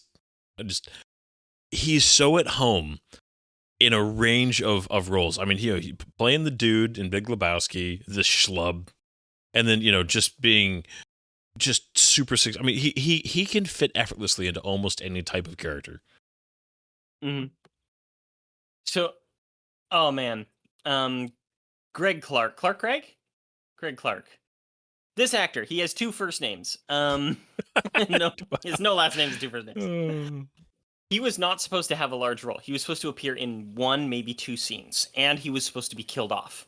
But they loved him on set. Clark Gregg. I'm fairly sure it's Clark Gregg. That they decided to bring him back. Like this scene right here, wasn't going to be in there. But they were like, you know what? Let's make him the seat of this thing because he's such a bland, bureaucratic-looking man. But there's also something to the way that he delivers his lines that makes him that lets the audience know this man could be terrifying.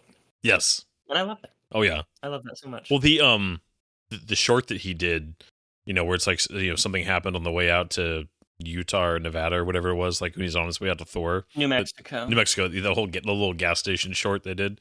I always love that about him. I mean, it's over the top, but it's just fun, and he got his little action beats. Yeah, and as I've watched through Agents of S.H.I.E.L.D., I think Agents of S.H.I.E.L.D. is one of the most underrated science fiction TV shows of the last 20 years. Despite that, it definitely does have its bumps. Oh my gosh, like any other science fiction show, of course. But he is so good throughout the whole series, from start to finish. He is never bad in it, and I genuinely like him as an actor. And even though when Agents of S.H.I.E.L.D. was first coming out, I was like, I think this is stupid, bringing Back from the Dead, giving him his own show. It's dumb. It's Marvel overreaching. And I love it. Great show, despite its problems. Great performance. Great lead actor. It's one of those shows that I watched first 5 episodes of the first season and was just like, nah. And I just never went back to it. I've been told multiple times I need to. And it's on that list of things to do one day. And the first 13 episodes has some really bad ones in it, but they're all there to lull you into a false sense of security, because then Captain America: Winter Soldier and everything changes. But yeah, when they started the show, did they know what was going to happen to Winter Soldier? I think a couple of them did. I think like the producers and Joss Whedon and all them did. Yeah. But no, the others didn't know until the scripts came down, because they wanted to keep Winter Soldier's twist very secret. They play this this awkward moment so well. Like it's so awkward to come that close to a kiss and not. It's just, and Gwyneth Paltrow just nails it. Like, oh, that's bad. That's really bad. I need lots of alcohol now. Curing it the right way. Yeah. Oh man, this Tony Stark and his love interests. Okay, Pepper Potts is not his main love interest. They've had relationships in the comics in the past, but she's actually in the comics. She actually married the character of Happy Hogan, Jon Favreau's character. He's never had like a single stable relationship. In the comics, he's like rolled through a whole bunch of them. He married Emma Frost, if you know her character from X-Men, at one point. He was in a relationship with Black Widow at one point. He was what was it? He's had flings with Gamora and She-Hulk. Hellcat, if you remember her character from So he the likes Jessica the Jones green show. ladies. He does like green women.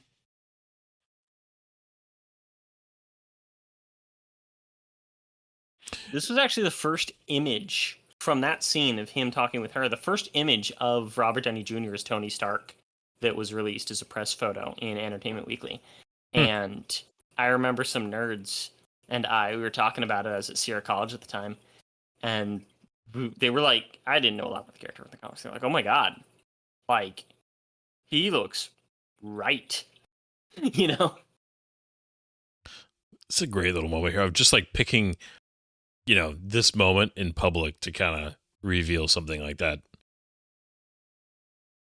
And reframing it as something good for him. Yeah. Well, he's giving him just, part of the truth, obviously. He's not like, oh, I'm, also tried to get you killed. But yeah, like I'm taking care of you. You're right. It's just that narcissistic type of villain. Yeah. Not narcissistic. He is, but the manipulative. Is convincing those around him that he's actually, doing things for good reasons. Yeah. I love how long this screwdriver is. Sorry. I actually. I have one like that. I just about to say, useful for cars. Oh yeah. Well, I have one that I bought specifically for building PCs, for getting down in the case and around coolers and stuff. It's like, it is super handy, but it's so distinct in this scene. Yeah. One of the commentators that I listened to argued, and I think correctly, that this right here, this scene and series of events, is the actual birth of Iron Man. Like, so far it's been Tony Stark tinkering, right? And now he's angry, but there's this scene with the window and his own reflection, and it's the symbology of right here, okay? He stops, he looks, and he sees his reflection, right? And he destroys it. This is the destruction of Tony Stark and the birth of Iron Man. This right here is probably the most iconic suit up of Iron Man, next to like his Infinity War double tap nanite thing. Yeah. Well, it's gratuitous enough to just to get into it. Got the close-ups. It's very mechanical. He's got the nice black undersuit.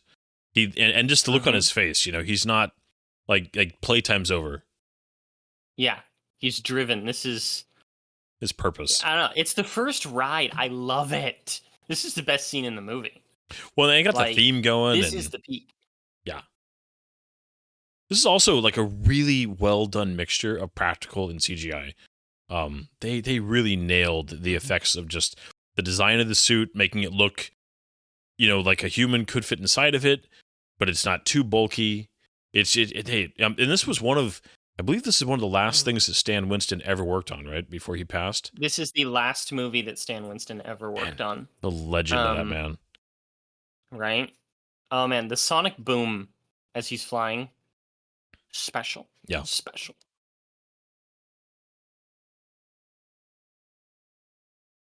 No, they use look like someone used the Jericho missile. They use all of the same sound effects for the gunfire. I wish that they mixed it. I'm a big fan of in film when guns sound as loud as they should. I wish they had the gunfire mixed a little bit louder and punchier in the mix. But, Again, Marvel, they try to walk the fine line of not backing away from violence, but also keeping it, friendly enough that you can take your 10-year-old to see it and not freak out too much. Yeah. So one of the things that was pointed out about this scene is that his first use of the repulsor beams in his hands in this action sequence is louder than any other time in the entire movie series, and there's actually a sound effect added to it like thunder. Yeah.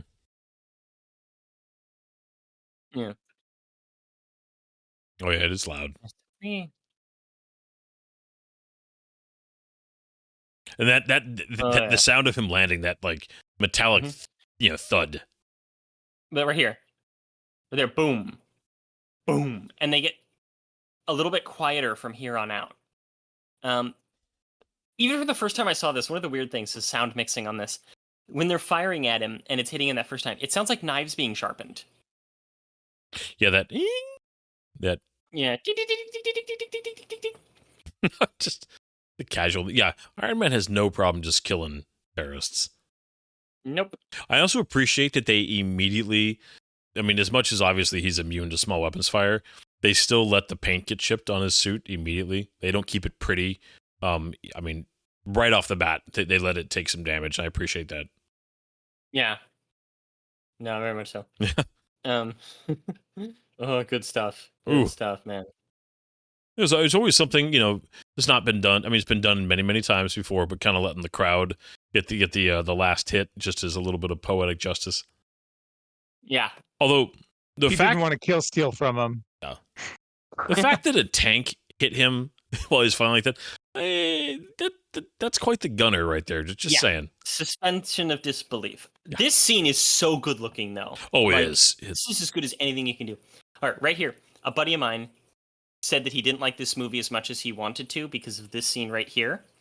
Because in the movie trailer, it plays Iron Man right there instead of this theme music. And he's like, I wanted to hear Ozzy Osbourne. I want to hear Black Sabbath at that moment. Da, na, na, na, na.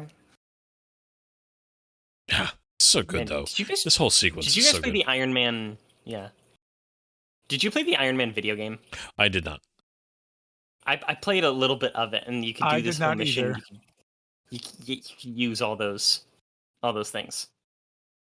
Wasn't there a VR game of Iron Man made a few years ago? It's supposedly pretty darn good, actually. I wanted to pick it up. Yeah, it was I think it was exclusive on PlayStation VR. Oh, that's right. This guy. Yeah, from Stargate. No. There's an actor here who's in The Dark Knight that came out just a couple weeks after this.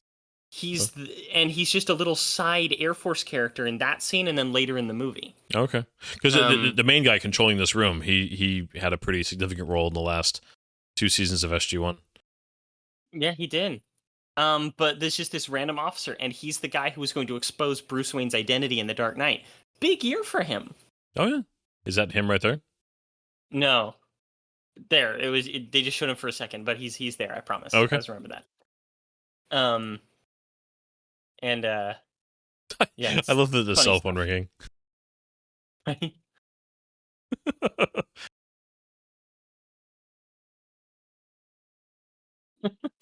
Driving with the top down. I love the continual, the flaps moving on his back and just those little details as he's flying too. Just. Mm-hmm.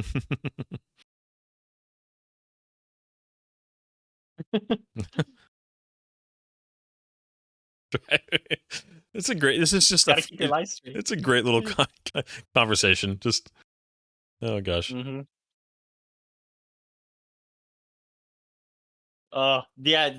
I remember this from the trailer. I was just like, oh man, and very. I don't know. I don't even know what to say about it. I'm just rambling. Oh no, it's a podcast. I need to. It's a lot of fun. I do. The fact that they immediately go for that it can't help but to use the chain gun even on an F-22. Right? Do F-22s even have? I think they do. FOs? I do appreciate the fact that Tony Stark his Mark II armor would have had trouble taking a direct hit from an air-to-air missile. Yeah. He's not treating these fighters like they're nothing. And if this is a standard, the kind of cannon on most American fighters is 20 millimeter rounds.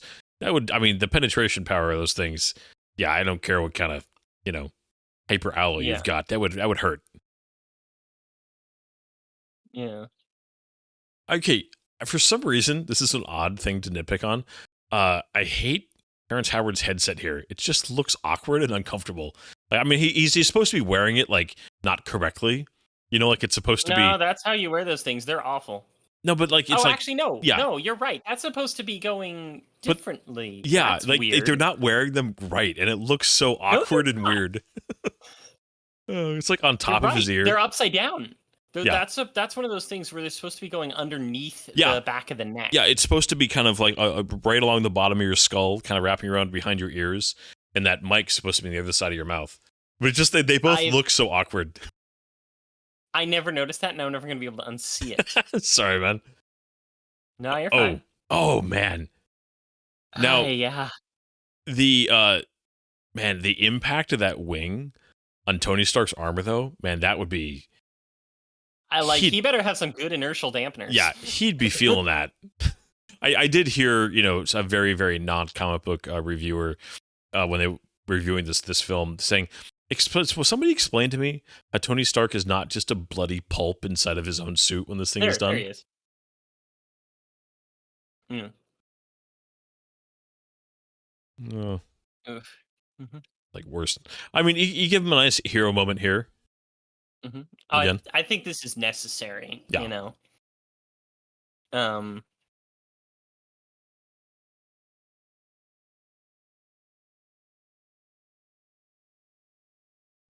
The very serious Air Force major. Yeah, a very serious man. Defying a colonel. But of course, you do have operational. Yep. Compartmentalization. Random colonel from R&D wouldn't necessarily be able to. So somebody who you would need a much higher step up in rank than one O tier to just walk in and take command. Is he? No, he's a. Well, because Rhodes is a lieutenant colonel. He's not a. Yeah, he's only one. Yeah. Rhodes. Yeah. In fact, I don't know when Rhodey becomes a full bird colonel, but I know that he does. I'm probably in between the two. Well, he gets promoted when he becomes a different human being. Yeah. I do love it's that. like a Pokemon evolution. I do love just the kind of cutesy cut to a training exercise. Mm-hmm. Seeing the inside of his house, it's a very brief thing, but it kind of has that like. He's got relics, and it's the dark wood and the dark lighting and everything. It's a little unspoken character moment. Oh yeah, what do you think of this? Oh, this is great. The fact too that the armor's taken damage, right? So it's not coming off easily. Also, it's a theoretically imperfect system. Yeah.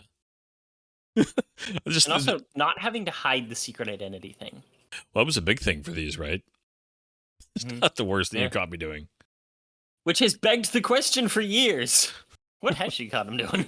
Oh, I've always thought like there are personal assistants to billionaires on this planet that, man, if they could just go on a talk show and be honest, it would be interesting.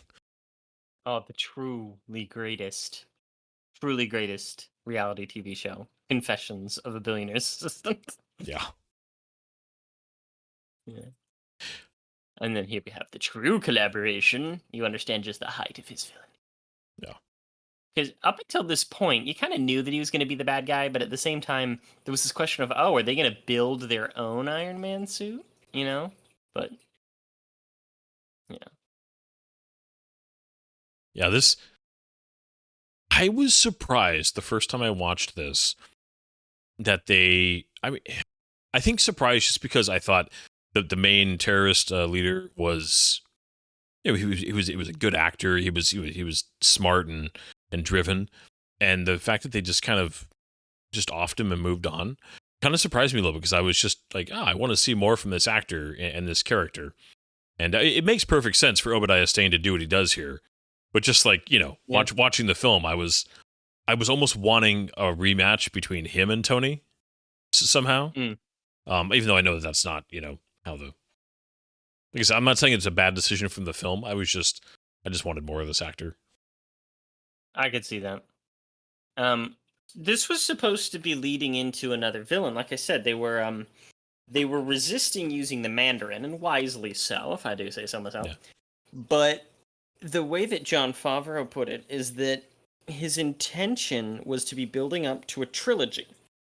And you would eventually have the buildup of the Mandarin, like the buildup of the Emperor in Star Wars. How you wanted to introduce more weirder things, but you can't necessarily jump just straight to Mr. Lightning Ticklefingers. No. You have to build up to that. Like, give him a Darth Vader, because in the original script and actually filmed is a scene that has a Stane surviving all the way to the end. And there would be like a middle movie with Stane surviving and some more Avengers stuff, and then there would be a third one that's the Mandarin and a little bit more mystical. The so cold. Yeah, I was gonna say, very cold. so I know that the idea of leading to the Avengers, didn't that come up during the making of this film? It wasn't when it was in pre-production, right? Or am I remembering that wrong? They weren't sure if they were going to be jumping straight into it. They didn't know if this movie was going to be enough of a success. I was going to say, yeah, there's no way. Yeah. Mhm. So, because when you're describing, They were already working on the others. yeah, but when you're describing this, kind of the story that they were developing this in a scenario where if the other films didn't come together, this could have been a standalone trilogy if they'd wanted it to be one. Yes, that was Jon Favreau's vision as they were making this movie. And so it's from what I understand, they liked the early cuts of this movie enough that they felt confident that in what they were putting together with Kenneth Branagh and Thor and Captain America and all that stuff, that they're like, yeah, let's you put in that end credit scene. Let's put in the hint. Yeah. Well, and they did it subtly enough that you could have. I mean, people would have been disappointed, but you could have continued on and just kind of left that as just a hidden tease that never was fulfilled. I mean, if those other films had not worked out. Yeah, agreed. So is there okay. the little circle on his neck? Is that supposed to be just a mark from like his suit, or is it like a tattoo back there on the back on the right? I know it's not a backside? tattoo because No. he hasn't had it previously. Doesn't have it again. I think it is supposed to be the remnants of a suit, like maybe, Or it was pushed or or maybe something? it's a circle. Yeah, maybe it's a circle that he made where he felt some chafing or something like that. I don't know. Okay. That's the way I explain it. It's Yeah, a it always mark just him where he needs to. that makes sense. It just always stood out to me. Mm-hmm. Her wardrobe is. I always remember this dress as being really weird and not necessarily working with her body type. Okay, That's a me thing. I never. I don't know. I even don't thought like about that collar. It's this weird kind of square collar. It seems like it's made for somebody a little bit chestier than her, and I don't think it looks very good. I mean, it's not a dress. It's just a top. I mean, is it a dress? No, it's a top and a skirt. It's It's a a top and a two-piece. skirt. Yeah. What a man! It's a cool office. I could not work in that office. I would be too distracted. It's too clean, too bland.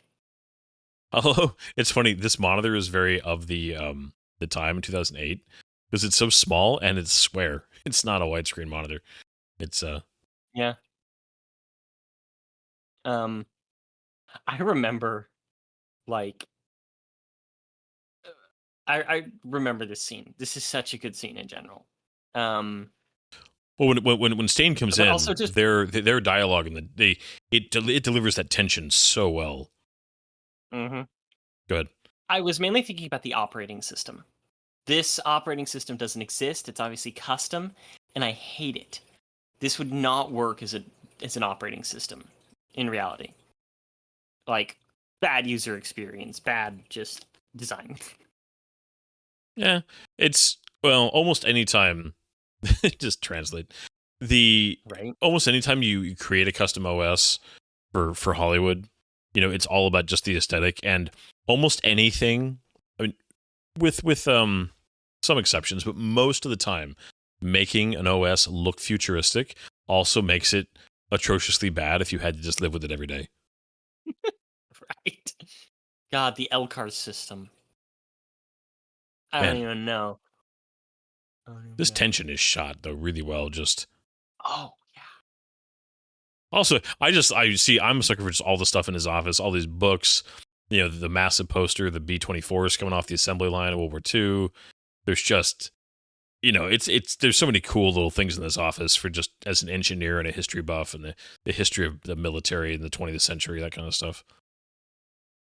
I think that this is a little bit of the kind of thing that's missing from modern Marvel movies. That I don't remember seeing a scene like this in recent Marvel films. Like where you get the villain and the hero in an area where it feels kind of natural for them to be interacting. There's a tension to it. Yeah. They're just talking. Winter Soldier had some of that.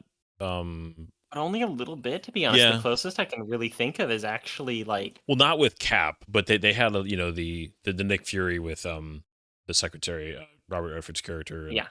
But yeah, you're right. It's like it is quite rare. Mm-hmm. Trying to think of. I mean, you obviously have a lot of low-key Thor interaction. I mean, that's kind of probably the big exception. Mm-hmm. But that's way more complicated than just hero villain, because Loki is not a villain as much as just an antagonist at many times. I think that one of the things that's lacking, in my opinion, from most superhero movies is that the hero and the villain tend to be really separated. They'll usually get one scene at the beginning for introductions, one scene in the middle for the big hero defeat, and then one scene at the end for final confrontation and ending. And Tony and Obadiah, they interact constantly throughout this movie. You're constantly getting the villain interacting and talking. And that's one of the great things about the High Evolutionary in Guardians of the Galaxy 3. And even Ego was a good antagonist in Guardians of the Galaxy 2 because there was constant proximity, constant relationship. And I love it in this movie. Yeah. Now, I always thought this sequence was I mean, maybe not convenient, but a little bit of a Obadiah. He's suspected right away, but he felt uncomfortable like stopping her in public. And Coulson being there. It's funny. It works well. It's paced really well. The tension's there, but it also is like, couldn't he have found a way to stop her? Trying to get away from. Oh, sorry. Go ahead. No, that was it. Good. I was just gonna say it's like when you're trying to get away from a bad guy, and you're kind of doing some stuff. You still go to the cops because they, then there's witnesses. Then there's someone with, the ability to protect. I love. Yeah. That this line. The buildings in a cave with a box of scraps. Yeah. I'm not Tony Stark. Do you know who this man is? The guy on the left, the scientist. I have no idea. Well, he reappears in Spider-Man Far From Home as one of the conspirators against Spider-Man with Jake Gyllenhaal. But he's more famous for a role that he had as a kid in A Christmas Story. Did you ever see that? I have, but it's not one of my go-to Christmas movies, but I've seen it. That's Ralphie. Really? Yes. That's the main kid from A Christmas Story, all grown up. Really? He also appears in Elf as one of the elves. Okay. So is he like friends with Jon Favreau? Yes. Okay, I was about to say Jon Favreau did Elf, so I wonder if there's a connection there. The Vane effect is pretty good, honestly. I honestly was kind of surprised that this never came back. I was always kind of looking for it in future movies. Yeah, it seems like something that like you would see like a Shield agent use or something. Yeah, That I is mean, maybe a it does pop up in an episode of Agents of Shield man. or something. I don't know. Like, how did he get that custom thing made? Yeah, like Like- why would he need that? You can just turn it and pull it out. I mean, Tony shows you can take it out without some kind of special. Well, you come Tool. on, as the big bad villain, you don't get your hands dirty. He didn't want to touch the weird inorganic plasma. Because it smells. Good idea. He also kind of represents a lot of the very understandable cliches of just the evil of corporate think, of, you know, big tech corporate think. Mm-hmm. IP infringement. Yeah. Well, just, yeah. Oh, man. It's also just a fantastic prop, you know, that when they built the arc reactor. Oh, yeah. That is really good stuff. I was thinking about trying to print one of those myself, but working with transparent resin is annoying. And Yeah. Jeff Bridges is just, he's great in this scene. His delivery, because he's sinister and he's monologuing, but he just keeps it restrained enough to, I don't know, it's just, it works. I think he could so easily have stepped over the line here and gotten campy, and he just seems menacing in the way that an arrogant man would want to finally have his chance to gloat to the guy who is always smarter than him. Now, this also very much hooks into and goes back to something that we've discussed several times in our podcasts here, which is that the future of technology is limited by one major factor, which is power, and specifically our ability to miniaturize and portabilize power. We could almost create Iron Man-esque suits if we really wanted to, although it would be highly impractical for a number of reasons, even combat operations. It's a long story there, but if we could have something like an arc reactor, it would change everything. Oh, yeah. If you could Actually, one of the- miniaturize high sustainable power, I mean, you would have so many technological ready. There's so much technology that's just sitting there ready to go, and that's the one thing they don't have yet. Including Iron Man-like armors, but interestingly enough, they're actually very impractical. If we were to suddenly develop a suit that can do what Iron Man does, with the exception of flight, because that's going to be virtually impossible, even if you were able to do combat drops with them, the military would have to reorganize the entirety of its infrastructure in order to facilitate them.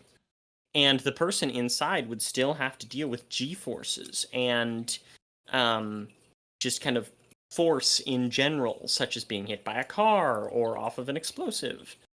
And it's it would not be practical in any way, shape, or form, No. essentially. Well, and do any kind of it's Iron Man-esque suit. yeah. An And also- exoskeleton, sure. Well, yes, But yeah, and that's where certain levels of this is going to sound like a really weird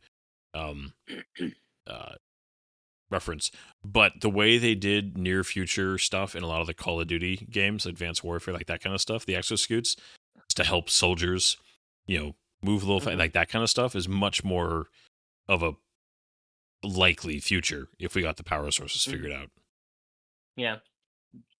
One thing that bothered me about that, as well as movies like Elysium and the design of this suit right here, is the massive, major weak spot that is exterior pistons, Yeah.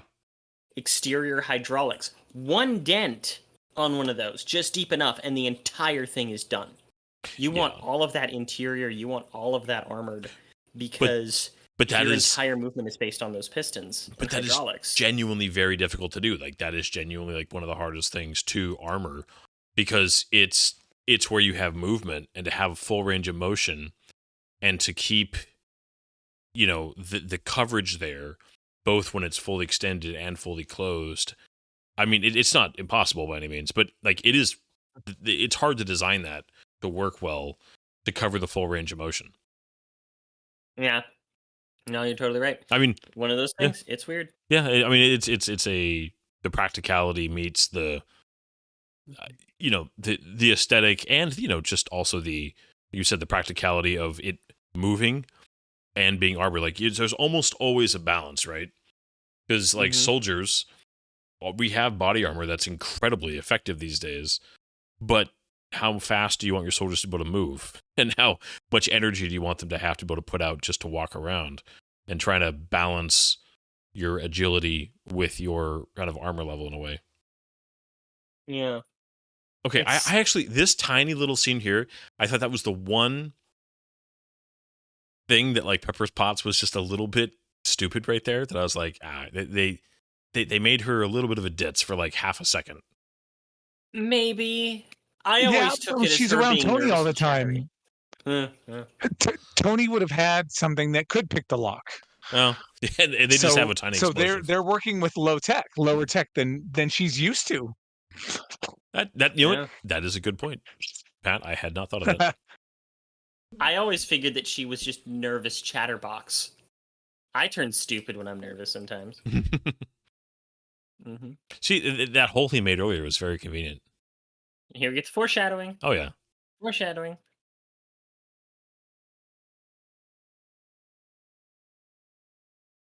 Next time, baby. Funny enough, not next time for Terrence Howard. He never gets to wear the suit. No, never does. Talk about a letdown. You don't even get to get in the suit, man. That sucks. Yep.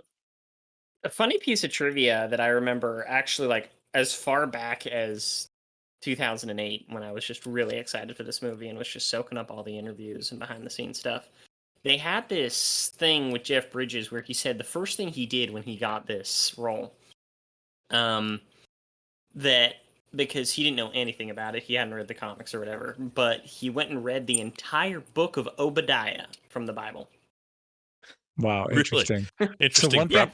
So one thing I love about just kind of how they shoot this, they make Obadiah's suit feel very animalistic compared to Tony's, just in the way it moves, and like this sequence right here where it's like clawing, it's like this rabid gorilla. It's really kind of cool. A friend of mine at the time described it as, if Tony is a scalpel, then this is a sledgehammer. Yeah. Well, even the way Obadiah, described it, he's not as conservative as yours. Yeah. Time to go. Just boom. Oh man, those poor agents. And I never realized the kind of callback that they have to that scene in the Avengers until just recently.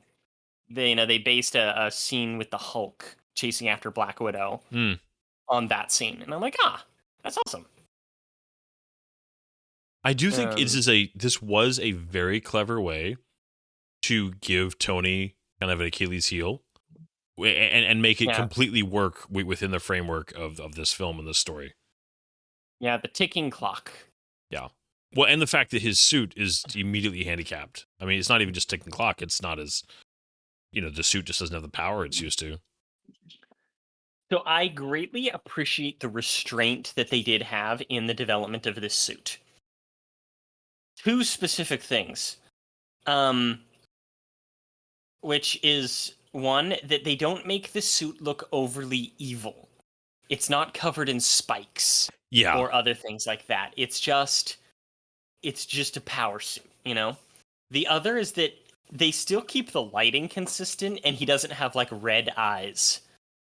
Because I feel like if this had been even 5 years earlier, the eyes would need to be red so he's bad. This is an iconic shot here where he gets the car.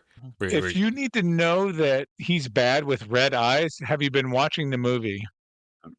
I love this scene. Oh, it's great. The kids just hitting the accelerator as soon as she goes down.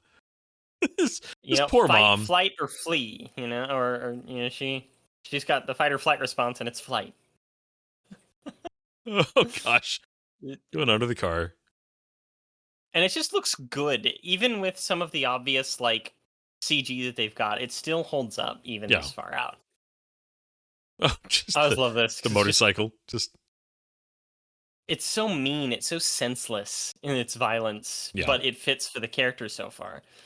Though, like, him just being like, "Oh, I'm gonna be killing random civilians," is a little off. But whatever, you know.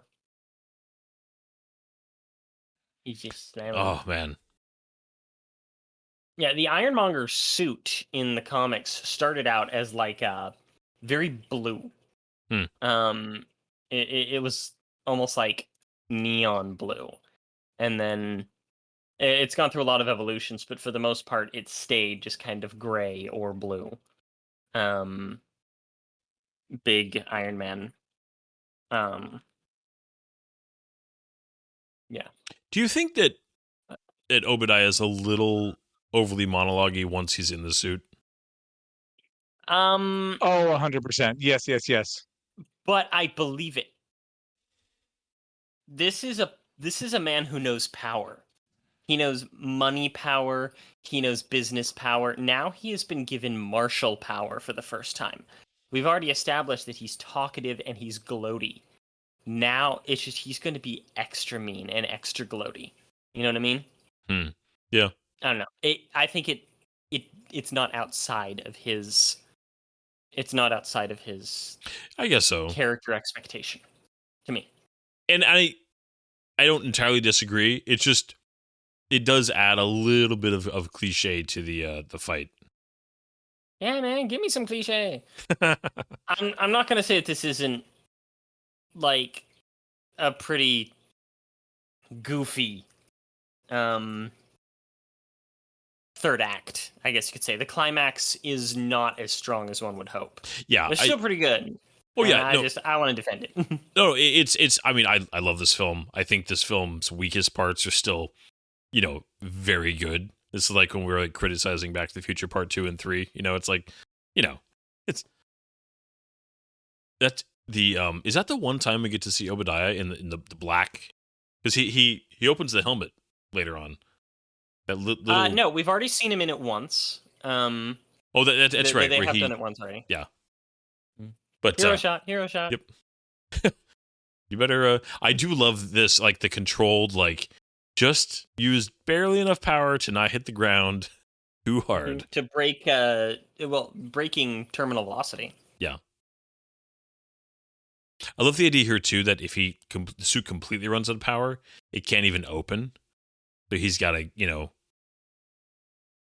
Yeah. Man. They used a lot of the suit practically, more so than any other Iron Man movie. Apparently Robert Downey Jr. really liked it the first couple times, then he got tired of it. Yeah, he's after it was actually part of his contracts that he would wear very little of the suit. Yeah, he there we go. That's a good shot of him. Mm-hmm. But the I remember reading that in interviews where he was like, I don't have to wear this thing anymore. Okay, you know what? Just CG it all the time. I'm just gonna wear the polka dot pajamas. Yeah. Dude, the amount of people that they had up for the role, I remember that we never actually went back to this, but there were so many people that they wanted because the studio wanted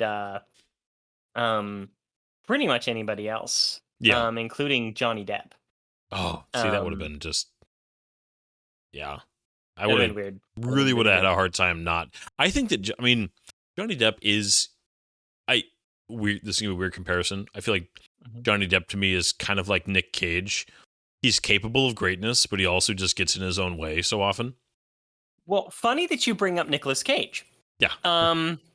The studio had a list of people that they wanted that included Tom Cruise because he was attached to a production of Iron Man back in the late 90s and early 2000s. And then they also liked the idea of like Matt Damon because he was big on the Bourne series right now.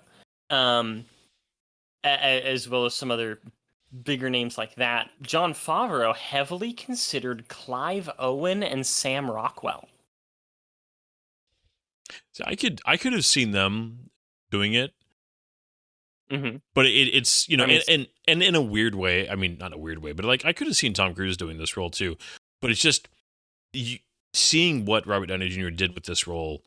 It's hard to imagine just anybody else being able to bring that flavor that he just yeah. I mean, that looks like probably a 30 caliber, right? Yeah. Well, so what's funny is that Not 30 millimeter, 30 caliber. the barrels look that big. But okay, so establishing how heavy the Iron Man suit is, I guess it has enough power. But the fact that he's holding himself up while wearing it, there is a little bit of all right, we've established this thing like fell through concrete. Is that heavy? Yeah. Oh, another funny thing that I was going to mention earlier and forgot. Paul Bettany recorded all of his lines in like 2 hours. And he said for the amount of money that they paid him for it, he felt like it was robbery. It's a really bad shot, just eyeballing it. Yeah. Or he's like messing with him. Maybe.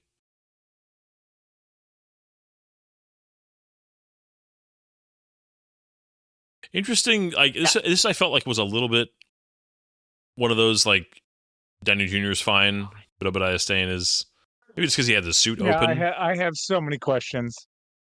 Like, why do we need another freaking blue sky beam? I get that it wasn't as bad at this time, but man, they were around. It's like when the Emperor fell into the reactor in Star Wars and Return of the Jedi. You see, I don't think that the blast is what. I don't think that the beam killed Obadiah. I think that it just had kind of an electrical effect on the suit. Well, and he did have the fall suit open, so he was able to get hit by everything else.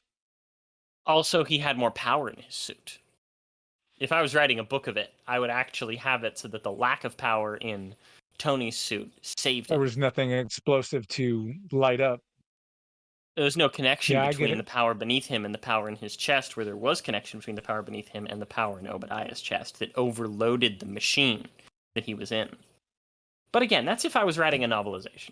Yeah. Here we have a great callback to the original secret identity of Iron Man from the comics, in which he was supposedly Tony Stark's bodyguard.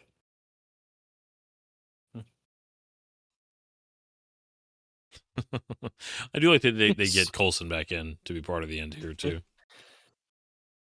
Yeah, he's great.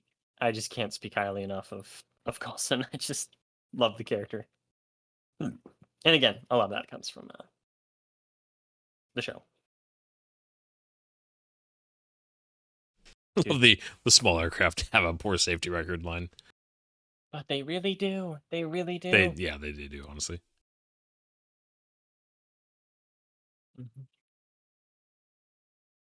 Like, did you know that they actually wanted Don Cheadle before Terrence Howard, or at least Jon Favreau did? And he actually like has that in writing. I feel like he was the original choice, but they were like, no. What's his face is an Oscar winner. Yeah, I feel like I've read that before. I personally prefer Don Cheadle. He's just a more likable guy. I agree. Yeah. I think Terrence Howard is a little bit too. There's like a softness to him that just I don't believe him as a martial character, as a strong combat-y person. I don't know. I do love this. He's still he's still Tony Stark. He's just he's like still floating with her right now in the middle of all this. An early draft of the script actually had Tony Stark working on the tentacles of Otto Octavius from Spider-Man 2 because they were still interested in tying what's his face's Spider-Man into this movie. Well, in No Way Home, they were able to do nanotech covered arms. Just a little Iron Man flair there. So right, it all came full circle. It all comes full circle. This is such a famous scene at this point. Just this moment. Mm-hmm. It breaks so many. Ad-libbed. This was ad-libbed? Yes. Was it originally not that he was going to keep... I Am Iron Man was ad-libbed. Yeah. They weren't really sure how they wanted to end the movie. They were shooting different variations to it. And he ad-libbed this one, and they used the actual shot of his original ad-lib. And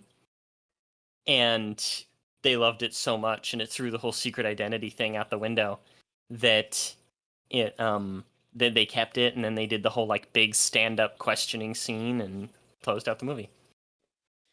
Stick to the cards, man. Yeah. Like, Yeah. apparently the scene had so many different variations in it. Yeah, I can imagine them just trying a bunch of stuff here and trying to make it work. But Mhm. as much as I love a good secret identity, I find it a lot of fun and a good staple of the superhero genre. It was a great way for the MCU to set itself apart from previous superhero movies. Because, I mean, how many of even the great superhero films before this relied on that trope so heavily? So it's just a simple, The but only one that I can think of that didn't was Fantastic Four. yeah, There was always but this like, those weren't good oh, movies. fighting. Like, I recently actually rewatched the first Fantastic Four, and it wasn't as bad as I remembered it, but it's still not good enough. Yeah, It I was mean, not good enough. it's like, well, yeah, like when we were watching The Punisher, like what scale are we measuring those era, you know? Mm-hmm. Oh, you finally get Well, your part of it is you finally get your Aussie here. Iron Man, yes. It's just they needed it. They They needed did. this song earlier. Oh yeah. And this also, I mean, not just the end credit sequence. This movie kind of started the MCU tradition for a lot of these films having, you know, kind of the first half of the credits be, you know, with some cool animation and, you know, just kind of related to the film in some way Mhm. before it And transitions to more traditional it's credits. and it started. I mean, the beginning of the movie with the the AC/DC cue started Iron Man's association with music like this and AC/DC that they continue using throughout his appearances. Yeah. Now, for the sake of time, how about we just give our final thoughts as we're going through the credits, and then we can get to the end credits scene. Tag. Yeah. It's a great idea. Go ahead, Pat. This is, I mean, this is my favorite MCU movie, if I'm honest. Not Really? including, Oh, I'm not heck yeah. including, anything that was like Sony produced. Hmm. Because I'm a sucker for X-Men, even though they're not great movies. But yeah, no, this is I watch this probably once a year because I just so many of the cool action scenes and just so many good one-liners, so many good memes. It's just I mean really we should all be grateful to this movie for what the buffet we get to experience now of MCU stuff, even though it's not all great. I mean, thinking Yeah. back 30 years, 20 years to what we used to get in terms of Marvel movies and kind of the drip system. Now we get regular superhero, regular Star Wars. Like, it's good to be a nerd again. It just is.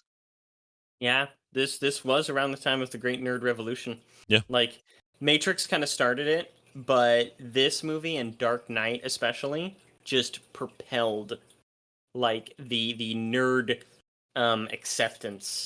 Like, things that nerds like are cool again. Well, and yeah, before the MCU, for every, you know, big, amazing, memorable superhero movie, you know, your Tim Burton Batman's, your Christopher Reeve Superman, there was way more mediocre, you know, barely made a blip at the box office stuff. And then this movie kind of switched it where now when a superhero movie doesn't do good at the box office, it's like, what went wrong? Because it's expected. I mean, in the last 2 or 3 years, things have shifted in even a more interesting way. But man, this ushered in a 10-year streak that, I mean, has been unmatched in the history of film. Mm-hmm. Very much so. Yeah. I was going to say, too, we didn't even talk about this at all watching it. Origin stories in general kind of have a leg up. Just, you know, a good origin story is people like it because, you like that We initial love it. birth of a character. And this was, it used that, just that general trope really, really well because watching a character transform from, you know, who they were to who they become and those opening steps. I mean, in some ways, it's one of the easier parts to write. It's hard to write a follow up to an origin, but a good origin story just works. And man, this movie nailed it. It's Yeah. sorry, Pat. This isn't my favorite MCU film, but this will always be in my top 3 to 5, depending on my ranking. for sure. Isn't identical every time I'm asked that question, but there are like 2 or 3 movies that are always in that, and this is one of them. Hmm. Yeah. Well, this and is honestly, in my top like, 5. yeah, thinking about it more, like, to me, this is the most remarkable for me MCU movie. I know the most about it. I could talk about it. Whether or not it's my favorite, I don't watch enough MC movies r- often enough. This is the movie I watch the most, so it must be my favorite. Yeah. Like, that's just kind of where my logic went. I'm sure there might be a different movie that I like more. I don't find myself being drawn to. I don't know. It's a weird. So there could be one that I like better, but I don't know. I didn't give it that much thought. That's all right. Oh yeah. No, I Yeah. totally get that because it's similar for me. I can watch Captain America: Winter Soldier over and over and over again, and Doctor Strange actually, which is just a Yeah, the origin practically story. a remake of this. Yeah. But like I count those two among my absolute favorites for exactly that kind of thing because I watch them more than any of the others. Yeah. Oh, Mhm. see, ILM, they were doing good work. Yeah, the original versions of this movie though, things went really really kind of strange in some of the things. One of the original versions had Howard Stark as one of the villains. Yeah. Well, they didn't go that direction. Yeah, he was a ruthless industrialist who builds the war machine. Now, did Sorry, I love reading through the trivia. yeah, I was gonna say, I totally missed it. Did Alan Silvestri do the music for this, or did he come in for No, Avengers? He came in for Avengers and Captain America: First Avenger. The music here was done by another gentleman who's done a lot of really good music, but he's not one of the main ones. Possibly, like I feel like he should be remembered for a lot of his good scores. His name is Ramin Djawadi. Okay. And that might be the reason why I have so much trouble remembering him because it's an Iranian name. He's Okay. in Iranian Germany, and he's most known for doing Game of Thrones. But he Okay. also did stuff like Westworld, Pacific Rim, the Fallout TV show, things like that. Like he does good stuff. He does notable stuff. He wrote the original dun dun dun dun dun dun dun dun dun dun from Game of Thrones. So like his music's out there. Okay. People know him. They just don't necessarily. Well, because the Iron Man know theme his in name. this movie is very it's a good theme. I mean, it's a very memorable theme. Like you Yeah. said earlier, it's Yeah. a shame they did not develop it and use it better as the Mhm. MCU grew. He did the main theme music for Person of Interest, which I know Pat is watching through right now. Yes. Okay. So yes, I have things to say about that, but I'm going to keep my mouth shut because that is not this right now. Yeah. And here we Yeah. go into. Now, I didn't have this spoiled After for credits, me. after No, credits, after nobody credits. told me this was. I randomly stayed. Yeah? Nobody spoiled this for me, so I was just like, "What is this?" I think I was just I talking was about the told it was movie an in the after theater. credits scene. Oh, okay. Nice window. It's Mace Windu. No. This is the dude from Pulp Fiction. Oh. Hold on to your butts. Jurassic Park. And have you ever seen a movie? Sam Jackson, he's the black guy. Oh, I think Wow. Okay. No, do you I'm remember here to that talk to you about the Avengers. from Initiative. Family Guys? No, I don't watch Family Guy. No. Sorry, it wasn't Family Guy. It was from I think it was just a who's the guy? I'm the guy. No. You know the Seth MacFarlane.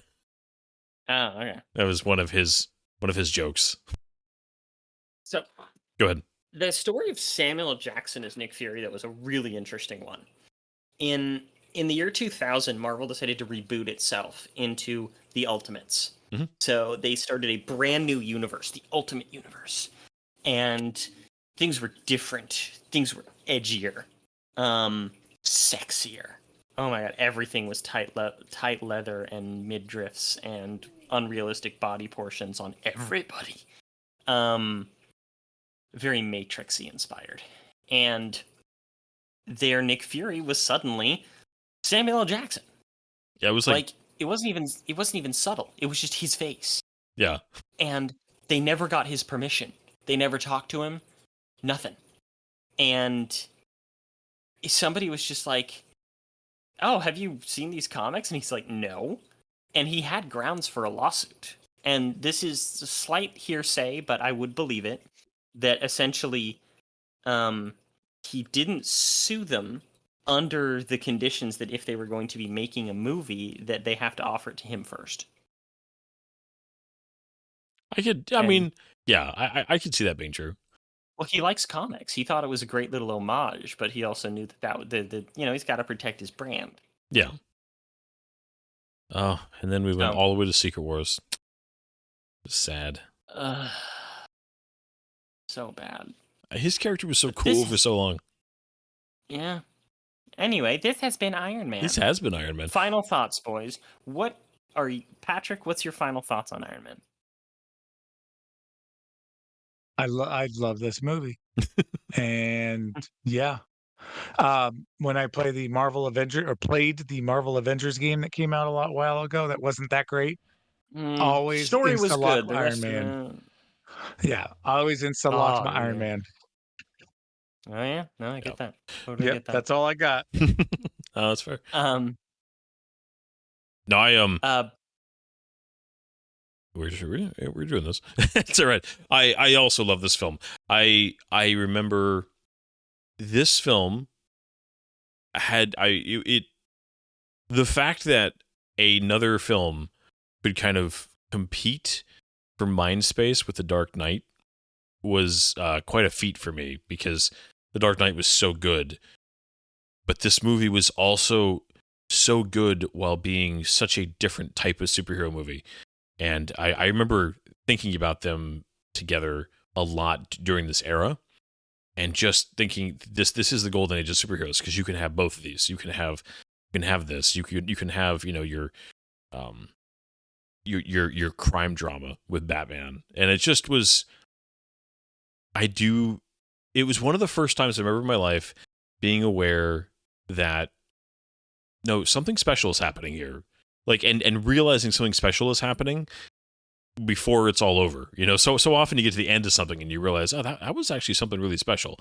And this was one of the first times in cinema that I was like, no, this is the beginning of something pretty amazing. I'm genuinely so excited to see where this goes. And there were some missteps. I mean, Phase 1 is a mixed bag for sure, but this was such a strong start. And even in, we'll get into it as we do Iron Man 2 and as we do Thor, and even in the follow-ups to this that weren't as strong, there was still so much to love. And a part of it is that they kept nailing their casting. They kept getting those little moments right. They kept making you feel like something was building. And it was just, it was exciting. I think that's where this movie made you excited about what was to come. And that's a feat that's harder to do than I think people realize sometimes. So no, I both enjoy this film in a vacuum just by itself. It's a fantastic movie, and I can't think of this film out and completely separate it in my mind from what it grew into, the journey that it launched, and how much, for the most part, I just loved that journey. So yeah, that's kind of my general thoughts and final thoughts on this film. Yeah. No, I completely agree. Are there like little things about it that I wish in retrospect were maybe a tiny bit different? Sure. But to sit there and call this thing anything other than a great movie is a huge disservice to it. It's just I love it. It's fantastic. And it's just the start of something so special. And even though people are starting to sour on it in retrospect, because people always like to crap on the last cool thing that's not as cool as it was, it's still one of my favorite experiences growing up, was seeing the MCU evolve. And it all started with this. And I personally believe that it all started specifically with the talent of Jon Favreau and Robert Downey Jr. and the huge risk it was to cast him after his legal troubles. And so many things I could continue talking about this movie. I could just ramble all the way through it, kind of like how I did today. That's all So right. thank you all for putting up with me. You got some good rambles, my And friend. that is all that I've got. Well, we will be going through. We're going to be going through all of Phase 1. Just if anybody's curious, listening to this, like when are you going to get to the next one? We are not going to just do MCU all year. Just to give you a heads up, but we are going to be getting through Phase 1 with a few fun little detours along the way. So we hope you'll join us next week for Iron Man. No, for Incredible Hulk, and then Iron Man 2. Yes. And then Iron Man 2. All right. Good night, everybody. Good night, everybody. Thank you very much. There's doors and corners, kid. If you don't clear the room, if you don't come in slow, that room will